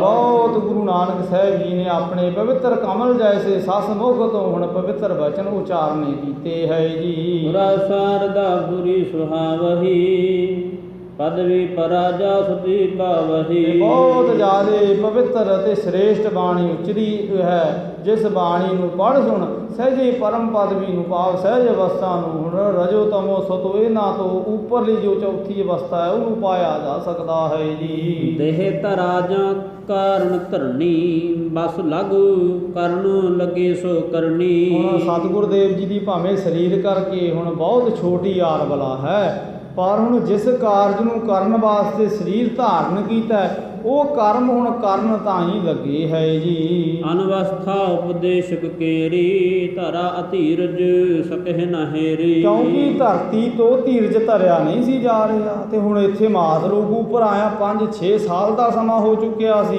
ਤੇ ਧਰਤੀ ਦੇ ਉੱਪਰ ਦਾ ਪਾਪ ਉਸੇ ਤਰ੍ਹਾਂ ਹੀ ਵਰਤ ਰਿਹਾ ਸੀ ਤੇ ਧਰਤੀ ਨੂੰ ਹੁਣ ਸਹਾਰਾ ਦੇਣ ਵਾਸਤੇ ਤੇ ਜਗਤ ਗੁਰੂ ਨਾਨਕ ਸਾਹਿਬ ਆਏ ਸੀ। ਹੁਣ ਭਾਵੇਂ ਅਜੇ ਸਰੀਰਕ ਤੌਰ 'ਤੇ ਅਜੇ ਵੱਡੀ ਉਮਰ ਨਹੀਂ ਹੋਈ ਵੀ ਜਿਹਦੇ ਕਰਕੇ ਉਪਦੇਸ਼ ਉਹ ਦੇਣ, ਪਰ ਸਮਾਂ ਇਜਾਜ਼ਤ ਨਹੀਂ ਦੇ ਰਿਹਾ, ਧਰਤੀ ਤੋਂ ਧੀਰਜ ਨਹੀਂ ਰੱਖੀ ਜਾ ਰਹੀ ਤੇ ਅੱਜ ਫਿਰ ਆਪਣੇ ਬਾਹਰੀ ਤੌਰ 'ਤੇ ਛੋਟੇ ਸਰੀਰ ਤੋਂ ਬਹੁਤ ਪਵਿੱਤਰ ਤੇ ਵੱਡੇ ਵਚਨ ਨਿਰੰਕਾਰੀ ਬੋਲ, ਦਰਗਾਹੀ ਬੋਲ ਹੁਣ ਗੋਪਾਲ ਪਾਂਧੇ ਦੇ ਪ੍ਰਤੀ ਸੁਣਾਏ ਹੈ ਜੀ। ਪਾਂਧੇ ਪ੍ਰਤ ਪੂਰਬ ਉਪਕਾਰਾ ਭਵ ਤਾਰਨ ਹਿਤ ਸ਼ਬਦ ਉਚਾਰਾ। ਹੁਣ ਜਗਤ ਜੀਵਾਂ ਦਾ ਹੁਣ ਸੰਸਾਰ ਸਾਗਰ ਤੋਂ ਹੁਣ ਉਧਾਰ ਕਰਨ ਵਾਸਤੇ ਪਾਂਧੇ ਗੋਪਾਲ ਉੱਪਰ ਸਭ ਤੋਂ ਪਹਿਲਾ ਉਪਕਾਰ ਹੁਣ ਜਗਤ ਗੁਰੂ ਬਾਬੇ ਨੇ ਆਰੰਭਿਆ ਹੈ ਜੀ। ਚਤੁਰਵੇਦ ਬਰਸਾਰ ਲਖਾਇਆ ਤਰਹੀ ਸੇ ਨਰ ਸੁਨ ਮਨ ਵਸਾਇਆ। ਤੇ ਬਹੁਤ ਜ਼ਿਆਦਾ ਸ੍ਰੇਸ਼ਟ ਬਚਨ ਜਿਨ੍ਹਾਂ ਨੇ ਸੁਣੇ ਹੈ ਤੇ ਆਪਣੇ ਜੀਵਨ ਵਿੱਚ ਮੰਨੇ ਹੈ ਤੇ ਚਿੱਤ ਵਿੱਚ ਵਸਾਇਆ ਹੈ ਉਹ ਜੀਵ ਇਸ ਸੰਸਾਰ ਸਾਗਰ ਤੋਂ ਉਭਰ ਗਏ ਹੈ ਜੀ। ਦੋਹਰਾ ਦੇਹ ਦੀਵਟੀ ਕੇ ਵਿਖੇ ਨੇਹ ਮੋਹ ਭਰਪੂਰਾ। ਤੇ ਸਤਿਗੁਰ ਦੇਵ ਜੀ ਦੇ ਇਹਨਾਂ ਬਚਨਾਂ ਦਾ ਹੁਣ ਕਵੀ ਜੀ ਇੱਥੇ ਉਲੱਥਾ ਕਰ ਰਹੇ ਆ, ਆਪਣੀ ਹੁਣ ਮਹਾਨ ਕਲਮ ਦੇ ਨਾਲ ਦਰਸਾ ਰਹੇ ਹੈ ਕਿ ਇਹ ਦੇਹ ਰੂਪੀ ਜਿਹੜਾ ਦੀਵਾ ਹੈ ਇਹਦੇ ਵਿੱਚ ਬਹੁਤ ਜ਼ਿਆਦਾ ਹੁਣ ਵਿਸ਼ੇ ਵਿਕਾਰੀ ਰੂਪੀ ਹੁਣ ਤੇਲ ਹੈ ਜੀ। ਬਾਤੀ ਵਿਸ਼ਯਨ ਬਾਸਨਾ ਯਗਨ ਗਿਆਨ ਤੇ ਦੂਰਾ। ਪਰ ਇਸ ਹੁਣ ਦੇਹ ਰੂਪੀ ਦੀਵੇ ਦੇ ਵਿੱਚ ਜਿਹੜੀ ਹੁਣ ਮਾਇਆ ਦੇ ਮੋਹ ਕਰਕੇ ਹੁਣ ਅਗਿਆਨਤਾ ਦੀ ਹੁਣ ਜਿਹੜੀ ਪਈ ਹੋਈ ਤੇਲ ਹੈ, ਹੁਣ ਉਸ ਤੇਲ ਨੂੰ ਹੁਣ ਜੇਕਰ ਯੋਗ ਬੱਤੀ ਦੇ ਦੁਆਰਾ ਹੁਣ ਕੰਮ ਵਿੱਚ ਲਿਆ ਜਾਏ ਤਾਂ ਇਹ ਫਿਰ ਜਿਹੜਾ ਹੁਣ ਪਿਆ ਹੋਇਆ ਜੀਵਨ ਵਿੱਚ ਵਿਕਾਰਾਂ ਦਾ, ਮਾਇਆ ਦੇ ਮੋਹ ਦਾ ਜੋ ਤੇਲ ਹੈ, ਤੋ ਇਹਦੇ ਤਾਂ ਹੀ ਗਿਆਨ ਦਾ ਕੰਮ ਵੀ ਲਿਆ ਜਾ ਸਕਦਾ ਹੈ ਜੀ। ਚੌਪਈ ਗੁਰ ਪ੍ਰਸਾਦ ਕਰ ਢਿਗ ਜਬ ਹੈ, ਆਤਮ ਗਿਆਨ ਲੇ ਪਦ ਪੈ ਹੈ। ਪਰ ਇਹ ਕਾਰਜ ਤਾਂ ਤੇ ਤਦ ਸੰਭਵ ਹੈ ਜੇ ਕੋਈ ਜੀਵ ਆਪਣੇ ਗੁਰੂ ਦੇ ਉਪਦੇਸ਼ ਦੀ ਬਰਕਤ ਨੂੰ ਜਾਣਨਾ ਕਰੇ। ਇਹ ਆਪਣੇ ਅੰਤःਕਰਨ ਵਿੱਚ ਪਏ ਹੋਏ ਅਹੰਕਾਰ ਤਾਂ ਹੀ ਨਿਵਾਰਨਾ ਚਾਹੇ ਤੇ ਗੁਰੂ ਜੀ ਕੀ ਬਖਸ਼ਿਸ਼ ਦਾ ਪਾਤਰ ਬਣਨ ਵਾਸਤੇ ਸਫਲ ਉਦਮ ਤੇ ਉਪਰਾਲਾ ਆਪਣੇ ਤਾਂ ਹੀ ਕਰੇ ਜੀ। ਸ਼੍ਰੀ ਨਾਨਕ ਹੋਏ ਗੁਰ ਦੁਖ ਖੋਊ, ਭੇ ਪ੍ਰੀਸੀਦਾ ਉਪਦੇਸ਼ੋਂ ਸੋਊ। ਕਿਉਂਕਿ ਗੁਰੂ ਨਾਨਕ ਸਾਹਿਬ ਨੇ ਇਹ ਸਾਰਾ ਉਪਦੇਸ਼ ਸਾਡੇ ਜਗਤ ਜੀਵਾਂ ਦੇ ਉੱਪਰ ਹੁਣ ਕਿਰਪਾ ਦੇ ਘਰ ਵਿੱਚ ਆ ਕੇ ਕੀਤਾ ਹੈ ਤੇ ਜਿਸ ਉਪਦੇਸ਼ ਨੂੰ ਪੜ੍ਹ ਸੁਣ ਕਮਾ ਅਸੀਂ ਸਹਿਜੇ ਹੀ ਇਹਨਾਂ ਬਚਨਾਂ ਦੀ ਬਰਕਤ ਨੂੰ ਆਪਣੇ ਜੀਵਨ ਵਿੱਚ ਰਹਿੰਦੇ ਹੋਏ ਜਾਣ ਤੇ ਮਾਣ ਸਕਦੇ ਹਾਂ ਤੇ ਆਪਣੇ ਜੀਵਨ ਤਾਂ ਹੀ ਹਾਲਤ ਸੁਖ ਪਾਲਤ ਸੁਖ ਨਿਤ ਸੁਖ ਸਿਮਰਨੋ ਨਾਮ ਗੋਬਿੰਦ ਕਾ ਸਦਾ ਲੀਜੈ, ਮਿਟੇ ਕਮਾਣੇ ਪਾਪ ਚਿਰਾਣੇ ਸਾਧ ਸੰਗਤ ਮਿਲ, ਮੂਆ ਜੀਜਾ ਦੀ ਬਰਕਤ ਨੂੰ ਜਾਣ ਸਕਦੇ ਹਾਂ ਜੀ। ਨਹਿ ਮੋਹ ਜਬ ਪਾਂਦਾ ਜਾ ਰਹੂ, ਗਿਆਨ ਅਗਨ ਸੋ ਸਗਲ ਨਿਵਾਰਹੁ। ਤੇ ਸਤਿਗੁਰ ਦੇਵ ਜੀ ਨੇ ਹੁਣ ਕਿਹਾ ਪਾਂਦੇ ਪ੍ਰਥਾਏ ਸਾਡੇ ਜਗਤ ਜੀਵਾ ਤਾਂ ਹੀ ਜੇ ਹੁਣ ਚਿੱਤ ਵਿੱਚ ਪਿਆ ਹੋਇਆ ਬਹੁਤਾ ਮੋਹ ਹੈ ਉਹਦੇ ਤਾਂ ਹੀ ਜੇ ਹੁਣ ਉਹਦੇ ਤਾਂ ਹੀ ਜੇ ਤੇਲ ਦੀ ਨਿਆਈ ਸਾੜ ਦਿੱਤਾ ਜਾਏ ਤਾਂ ਉਹ ਫਿਰ ਜਿਹੜਾ ਮੋਹ ਹੈ ਉਹ ਫਿਰ ਬਲਦੀ ਹੋਈ ਗਿਆਨ ਦੀ ਛਮਾ ਦਾ ਕੰਮ ਦੇਵੇਗਾ ਜੀ। ਸ਼ਰਧਾ ਧਰ ਕਾਜਰ ਭਰ ਪਾਵ, ਕਾਜਰ ਬਰ ਪਾਵਹੁ, ਹਾਂ ਤਾਂ ਹੰਤਨ ਤਜਨਾ ਕਸਨੁ ਸਵਾਰਹੁ। ਤੇ ਜੇਕਰ ਹੁਣ ਇਹ ਸਾਰਾ ਕਾਰਜ ਸ਼ਰਧਾ ਸਹਿਤ ਗੁਰੂ ਦੇ ਉੱਪਰ ਹੁਣ ਬਹੁਤਾ ਸਨੇਹ ਜਤਲਾਉਂਦੇ ਹੋਏ ਕਾਰਜ ਕਰ ਲਿਆ ਜਾਏ ਤੇ ਆਪਣੇ ਅੰਤःਕਰਨ ਦੀ ਅੰਗਤਾ ਤਾਈਂ ਤਿਆਗ ਦਿੱਤਾ ਜਾਏ ਤੇ ਫਿਰ ਬੁੱਧ ਵਿੱਚ ਸ੍ਰੇਸ਼ਟ ਮਤ ਦਾ ਉਦੇ ਹੋ ਆਉਂਦਾ ਹੈ ਜੀ। ਸਮਤ ਸਾਰ ਕੋ ਕਾਗਦ ਕਰੀਏ, ਭਾਉ ਕਲਮ ਕਰ ਮਨ ਕਰ ਧਰੀਏ। ਆਦੇ ਸਾਹਿਬ ਜੀ ਬਚਨ ਕਰ ਰਹੇ ਹੈ ਕਿ ਹੁਣ ਤੁਸੀਂ ਆਪਣੇ ਮਤ ਰੂਪੀ ਕਾਗਜ਼ ਤਾਈਂ ਪਹਿਲਾਂ ਠੀਕ ਕਰਨਾ ਕਰੋ, ਫਿਰ ਉਹਦੇ ਉੱਪਰ ਪ੍ਰੇਮ ਦੀ ਕਲਮ ਦੇ ਨਾਲ ਕੁਝ ਅੱਖਰ ਲਿਖਣਾ ਕਰੋ ਜੀ। ਲੇਖਕ ਚਿਤ ਬੂਝ ਗੁਰਦੁਆਰਾ, ਲਿਖੀਏ ਸਤਾ ਸਤ, ਲਿਖੀਏ ਸਤਾ ਸਤ ਵਿਚਾਰਾ। ਤੇ ਫਿਰ ਗੁਰੂ ਨੂੰ ਪੁੱਛ ਕੇ ਚੰਗੇ ਤੇ ਮਾੜੇ ਦੀ ਵਿਚਾਰ ਨੂੰ ਸਮਝਦੇ ਹੋਏ ਫਿਰ ਚੰਗੀ ਵਿਚਾਰ ਹੀ ਅੰਕਿਤ ਕੀਤੀ ਜਾਏ, ਜਿਸ ਦੇ ਅੰਕਿਤ ਕੀਤਿਆਂ ਫਿਰ ਆਉਣ ਵਾਲੇ ਸਮੇਂ ਵਿੱਚ ਫਿਰ ਖੁਆਰੀ ਦਾ ਸਾਹਮਣਾ ਨਾ ਕਰਨਾ ਪਏ ਤੇ ਆਉਣ ਵਾਲੇ ਕੱਲ ਪਛਤਾਉਣਾ ਨਾ ਪਏ। ਇਸੇ ਵਾਸਤੇ ਗੁਰਬਾਣੀ ਵਿੱਚ ਸਾਹਿਬ ਸਾਨੂੰ ਨਿਰੰਤਰ ਉਪਦੇਸ਼ ਕਰ ਰਿਹਾ ਕਿ ਐਸਾ ਕੰਮ ਭੂਲੇ ਨਾ ਕੀਚੈ ਜੇ ਤਾਂ ਅੰਤ ਪਛੋਤਾਈ ਹੈ। ਤੋ ਇਹ ਬਚਨ ਹੁਣ ਇੱਥੇ ਗੁਰੂਦੇਵ ਸਾਡੇ ਜਗਤ ਜੀਵਾ ਤਾਈਂ ਸਮਝਾ ਤੇ ਦਰਸਾ ਰਹੇ ਹੈ ਜੀ। ਦੋਹਰਾ ਸੁਲੇਖਾ ਲਿਖ ਜਾਨ ਤੂੰ, ਜਿਸ ਤੇ ਓਨ ਨਾ ਹੋਏ। ਇਹ ਸਤਿਗੁਰ ਦੇਵ ਹੁਣ ਪਹਿਲੇ ਹੁਣ ਪਦੇ ਤਾਈਂ ਸਮਝਾਉਂਦੇ ਹੋਏ ਪਾਂਦੇ ਤਾਈਂ ਕਹਿ ਰਹੇ ਹੈ, ਕੱਲੇ ਪਾਂਦੇ ਤਾਈਂ ਨਹੀਂ ਸਾਨੂੰ ਵੀ ਕਹਿ ਰਹੇ ਹੈ। ਇਹ ਨਹੀਂ ਵੀ ਹੁਣ ਤੇ ਗੁਰਦੇਵ ਨੇ ਆਪਣੇ ਅਧਿਆਪਕ ਆਪਣੇ ਮਾਸਟਰ ਤਾਂ ਹੀ ਇਕੱਲੇ ਤਾਂ ਹੀ ਉਪਦੇਸ਼ ਸੀ। ਹੁਣ ਉਪਦੇਸ਼ ਤੇ ਗੁਰੂਦੇਵ ਦਾ ਚੌ ਵਰਨਾਂ ਨੂੰ ਸਾਂਝ ਹੈ ਨਾ, ਤੇ ਆਪਾਂ ਚੌ ਵਰਨਾਂ ਦੇ ਵਿੱਚ ਸਤਿਗੁਰਦੇਵ ਜੀ ਕੇ ਸਿੱਖ ਸਦਵਾਉਂਦੇ ਹਾਂ ਤਾਂ ਤੇ ਗੁਰਦੇਵ ਉਪਦੇਸ਼ ਕਰ ਰਹੇ ਹੈ ਕਿ ਤੂੰ ਐਸਾ ਹੁਣ ਕਰਮ ਕਰ ਵੀ ਜਿਹੜਾ ਤੇਰੇ ਤਾਈਂ ਸ੍ਰੇਸ਼ਟ ਹੋਵੇ ਤੇ ਜਿਹਦੇ ਲੇਖ ਨੂੰ ਲਿਖਣ ਕਰਕੇ ਭਲਕੇ ਤਾਈਂ ਪਛਤਾਉਣਾ ਨਾ ਪਵੇ, ਤੇਰੇ ਤਾਈਂ ਆਨੰਦ ਤੇ ਬਹੁਤੀ ਪ੍ਰਸੰਨਤਾ ਪ੍ਰਾਪਤ ਹੋਵੇ ਜੀ। ਲਿਖੋ ਨਾਮ ਤੇ ਸਿਫਤ ਲਿਖਾਓ, ਅੰਤ ਨ ਪਰ ਉਰ ਕੋਈ। ਤਾਂ ਤੇ ਫਿਰ ਪਰਮੇਸ਼ਵਰ ਦੀ ਸਿਫਤ ਸਲਾਹ ਰੂਪੀ ਵਿਚਾਰ ਹੀ ਆਪਣੇ ਮਤ ਰੂਪੀ ਕਾਗਜ਼ ਉੱਪਰ ਅੰਕਿਤ ਕੀਤੀ ਜਾਏ, ਜਿਸ ਨਾਮ ਦਾ ਕੋਈ ਪਾਰਾਵਾਰ ਨਹੀਂ, ਜਿਸ ਨਾਮ ਦੀ ਵਡਿਆਈ ਕਰਦੇ ਹੋਏ ਸਤਿਗੁਰ ਦੇ ਬਾਣੀ ਵਿੱਚ ਬਚਨ ਕਰਦੇ ਨਾਮ ਕੇ ਧਾਰੇ ਸਗਲੇ ਜੰਤ। ਹੁਣ ਐਸੇ ਨਾਮ ਦਾ ਹੁਣ ਧਾਰਨ ਕਰਨ ਦਾ ਉਪਦੇਸ਼ ਗੁਰਦੇਵ ਸਾਡੇ ਜੀਵਾਂ ਤਾਈਂ ਹੁਣ ਪਰਉਪਕਾਰ ਪਾਂਦੇ ਉੱਪਰ ਕਰਦੇ ਹੋਏ ਦਰਸਾ ਰਹੇ ਹੈ ਜੀ। ਚੌਪਈ ਜਿਹ ਸਥਾਨ ਲੇਖਾ ਜਮ ਲਈ, ਸਚ ਨਿਸ਼ਾਨੀ ਹੇਰ ਮੁਚਿਆਈ। ਸਤਿਗੁਰ ਦੇਵ ਕਹਿੰਦੇ ਵੀ ਜਦੋਂ ਇਹ ਤਨ ਛੱਡ ਜਦੋਂ ਉਸ ਦਰ ਪਹੁੰਚਿਆ ਜਾਏਗਾ ਤੇ ਫਿਰ ਇਹ ਸੱਚੇ ਲੇਖੀ ਦੀ ਲਿਖੀ ਹੋਈ ਵਿਚਾਰ ਉੱਥੇ ਤੇਰੀ ਸਾਖ ਭਰੇਗੀ, ਤੇਰੀ ਸਾਖੀ ਹੋਵੇਗੀ ਜੀ। ਕੋ ਛਪ ਹੋਈ ਸਾਹ ਕੋ ਜੈਸੀ ਤਿਹ ਤੇ ਸੁਲਕਾ ਭ੍ਰਿਤ ਲੈ ਕੈਸੀ। ਇਹ ਸਤਿਗੁਰ ਦੇਵ ਅੱਗੇ ਉਦਾਹਰਨ ਦੁਆਰਾ ਹੁਣ ਆਪਣੇ ਪਾਂਧੇ ਤਾਈਂ ਸਮਝਾ ਸਾਡੇ ਪਰਥਾਏ ਰਹੇ ਹੈ ਕਿ ਦੇਖ ਪਾਂਧੇ ਵੀ ਜਿਵੇਂ ਕਿਸੇ ਬਹੁਤ ਤਕੜੇ ਸਮਰਾਟ ਰਾਜੇ ਦਾ ਕੋਈ ਕੋਸ਼ਪਤੀ ਹੋਵੇ, ਬਹੁਤ ਜ਼ਿਆਦਾ ਕੋਈ ਕੋਸ਼ਪਤੀ ਕਿਹਾ ਜਾਂਦਾ, ਖਜ਼ਾਨਚੀ ਹੋਵੇ, ਤੇ ਖਜ਼ਾਨਚੀ ਤਾਈਂ ਜੇ ਹੁਣ ਕੋਈ ਰਾਜੇ ਦਾ ਕੋਈ ਛੋਟਾ ਕੋਈ ਪਹਿਰੇਦਾਰ ਹੁਣ ਤਲਾਸ਼ੀ ਲੈਣੀ ਚਾਹੇ ਤਾਂ ਉਹਦੇ ਲਈ ਇਹ ਕੰਮ ਫਿਰ ਖਤਰੇ ਤੋਂ ਖਾਲੀ ਨਹੀਂ ਹੁੰਦਾ। ਭਾਵ ਇਹ ਕਰਮ ਕਰਦੇ ਸਿਪਾਹੀ ਤਾਈਂ ਆਪਣੇ ਆਪ ਤਾਈਂ ਬਹੁਤ ਲੱਜਤ ਹੋਣਾ ਪੈਂਦਾ ਹੈ ਜੀ। ਆਪ ਉਪਾਇ ਦੇ ਮਿਲੇ ਹੈ ਡਰ ਔਰ ਕਰ ਪੁਨ ਸੁਖ ਚੱਲੈ ਹੈ। ਤੇ ਖਜ਼ਾਨਚੀ ਦੀ ਕਿਤੇ ਵੀ ਪਹਿਰੇਦਾਰ ਹੁਣ ਆਪਣੇ ਵੱਲੋਂ ਤਲਾਸ਼ੀ ਨਹੀਂ ਲੈਂਦਾ, ਉਹ ਤੇ ਆਪਣੇ ਤਾਈਂ ਉਹਦੇ ਉੱਚੇ ਰੁਤਬੇ ਦਾ ਖਿਆਲ ਕਰਦੇ ਹੋਏ ਉਹਨੂੰ ਸਨਮਾਨ ਸਹਿਤ ਅੱਗੋਂ ਮਿਲਦਾ ਤੇ ਆਪਣੇ ਵੱਲੋਂ ਕੁਝ ਉਪਹਾਰ ਵੀ ਭੇਟਾ ਰੂਪ ਦਿੰਦਾ ਹੈ ਜੀ। ਅਸਲੇਖਾ ਜੀ ਤੁਮ ਔਰ ਪਾਦਾ ਉਤਰਹਿ ਗੋਪਵ ਸਿੰਘ ਅਗਾਦਾ। ਤੇ ਪਾਂਦੇ ਜੇ ਤੁਸੀਂ ਹੁਣ ਐਸਾ ਲੇਖਾ ਆਪਣੇ ਤਾਈਂ ਲਿਖੋਗੇ ਤਾਂ ਇਹ ਭਵ ਸਾਗਰ ਤੋਂ ਸਹਿਜੇ ਤੁਸੀਂ ਤਰ ਜਾਓਗੇ, ਉੱਭਰ ਜਾਓਗੇ, ਤੁਹਾਡਾ ਉਧਾਰ ਹੋ ਜਾਏਗਾ। ਕਿਉਂਕਿ ਤੁਸੀਂ ਫਿਰ ਇਹ ਲੇਖੇ ਦੀ ਵਿਚਾਰ ਜੋ ਮੈਂ ਤੁਹਾਨੂੰ ਦਰਸਾ ਰਿਹਾ ਹਾਂ ਸ੍ਰੇਸ਼ਟ, ਇਹਨੂੰ ਲਿਖਣ ਕਰਕੇ ਸਨਮਾਨ ਤੇ ਸਤਿਕਾਰ ਨੂੰ ਵੀ ਪਾਓਗੇ ਜੀ।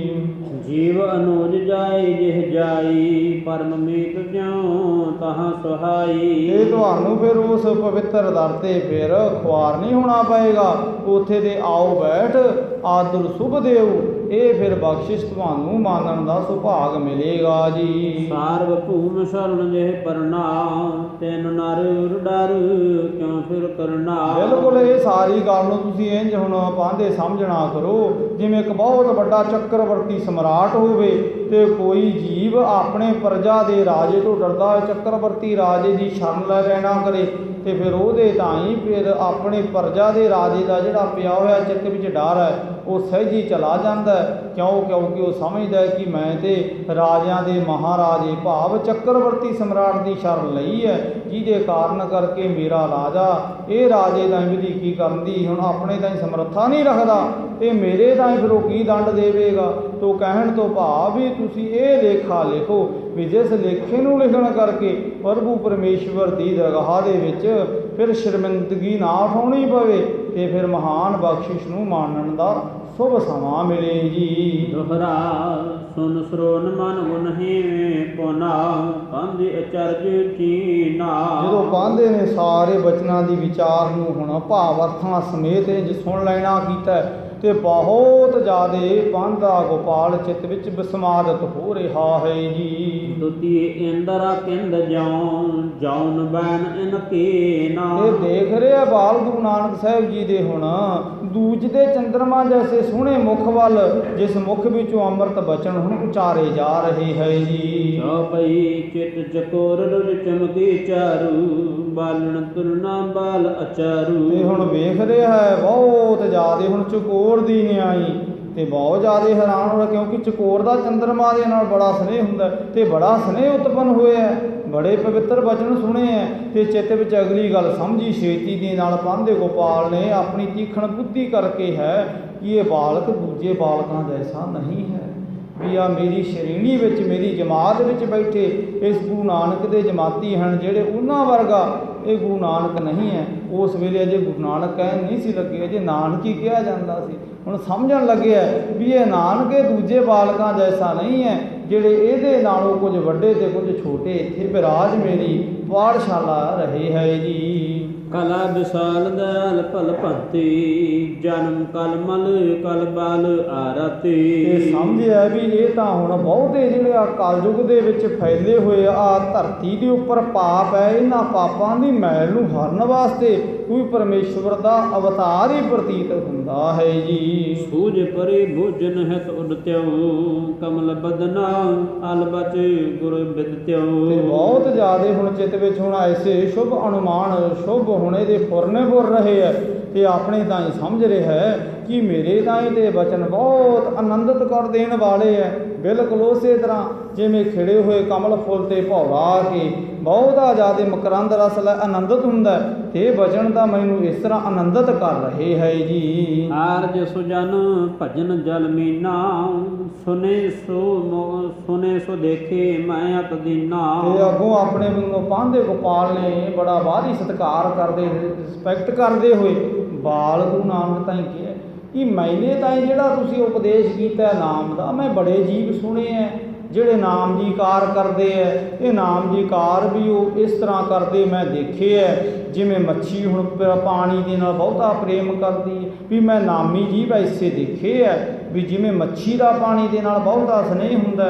ਪਰ ਉਹਨਾਂ ਜੀਵਾਂ ਦੀ ਜਿਹੜੀ ਇਹ ਪ੍ਰੇਮਾ ਭਗਤੀ ਹੈ ਮੈਂ ਬਹੁਤ ਨੇੜਿਓਂ ਹੋ ਦੇਖੀ ਹੈ, ਪਰ ਉਹਨਾਂ ਦੇ ਜੀਵਨ ਦਾ ਮੈਨੂੰ ਬਾਹਰੀ ਪੱਖ ਹੈ ਜਿਹੜਾ ਬਹੁਤਾ ਕੋਈ ਚੰਗਾ ਨਹੀਂ ਪ੍ਰਤੀਤ ਹੁੰਦਾ ਜੀ।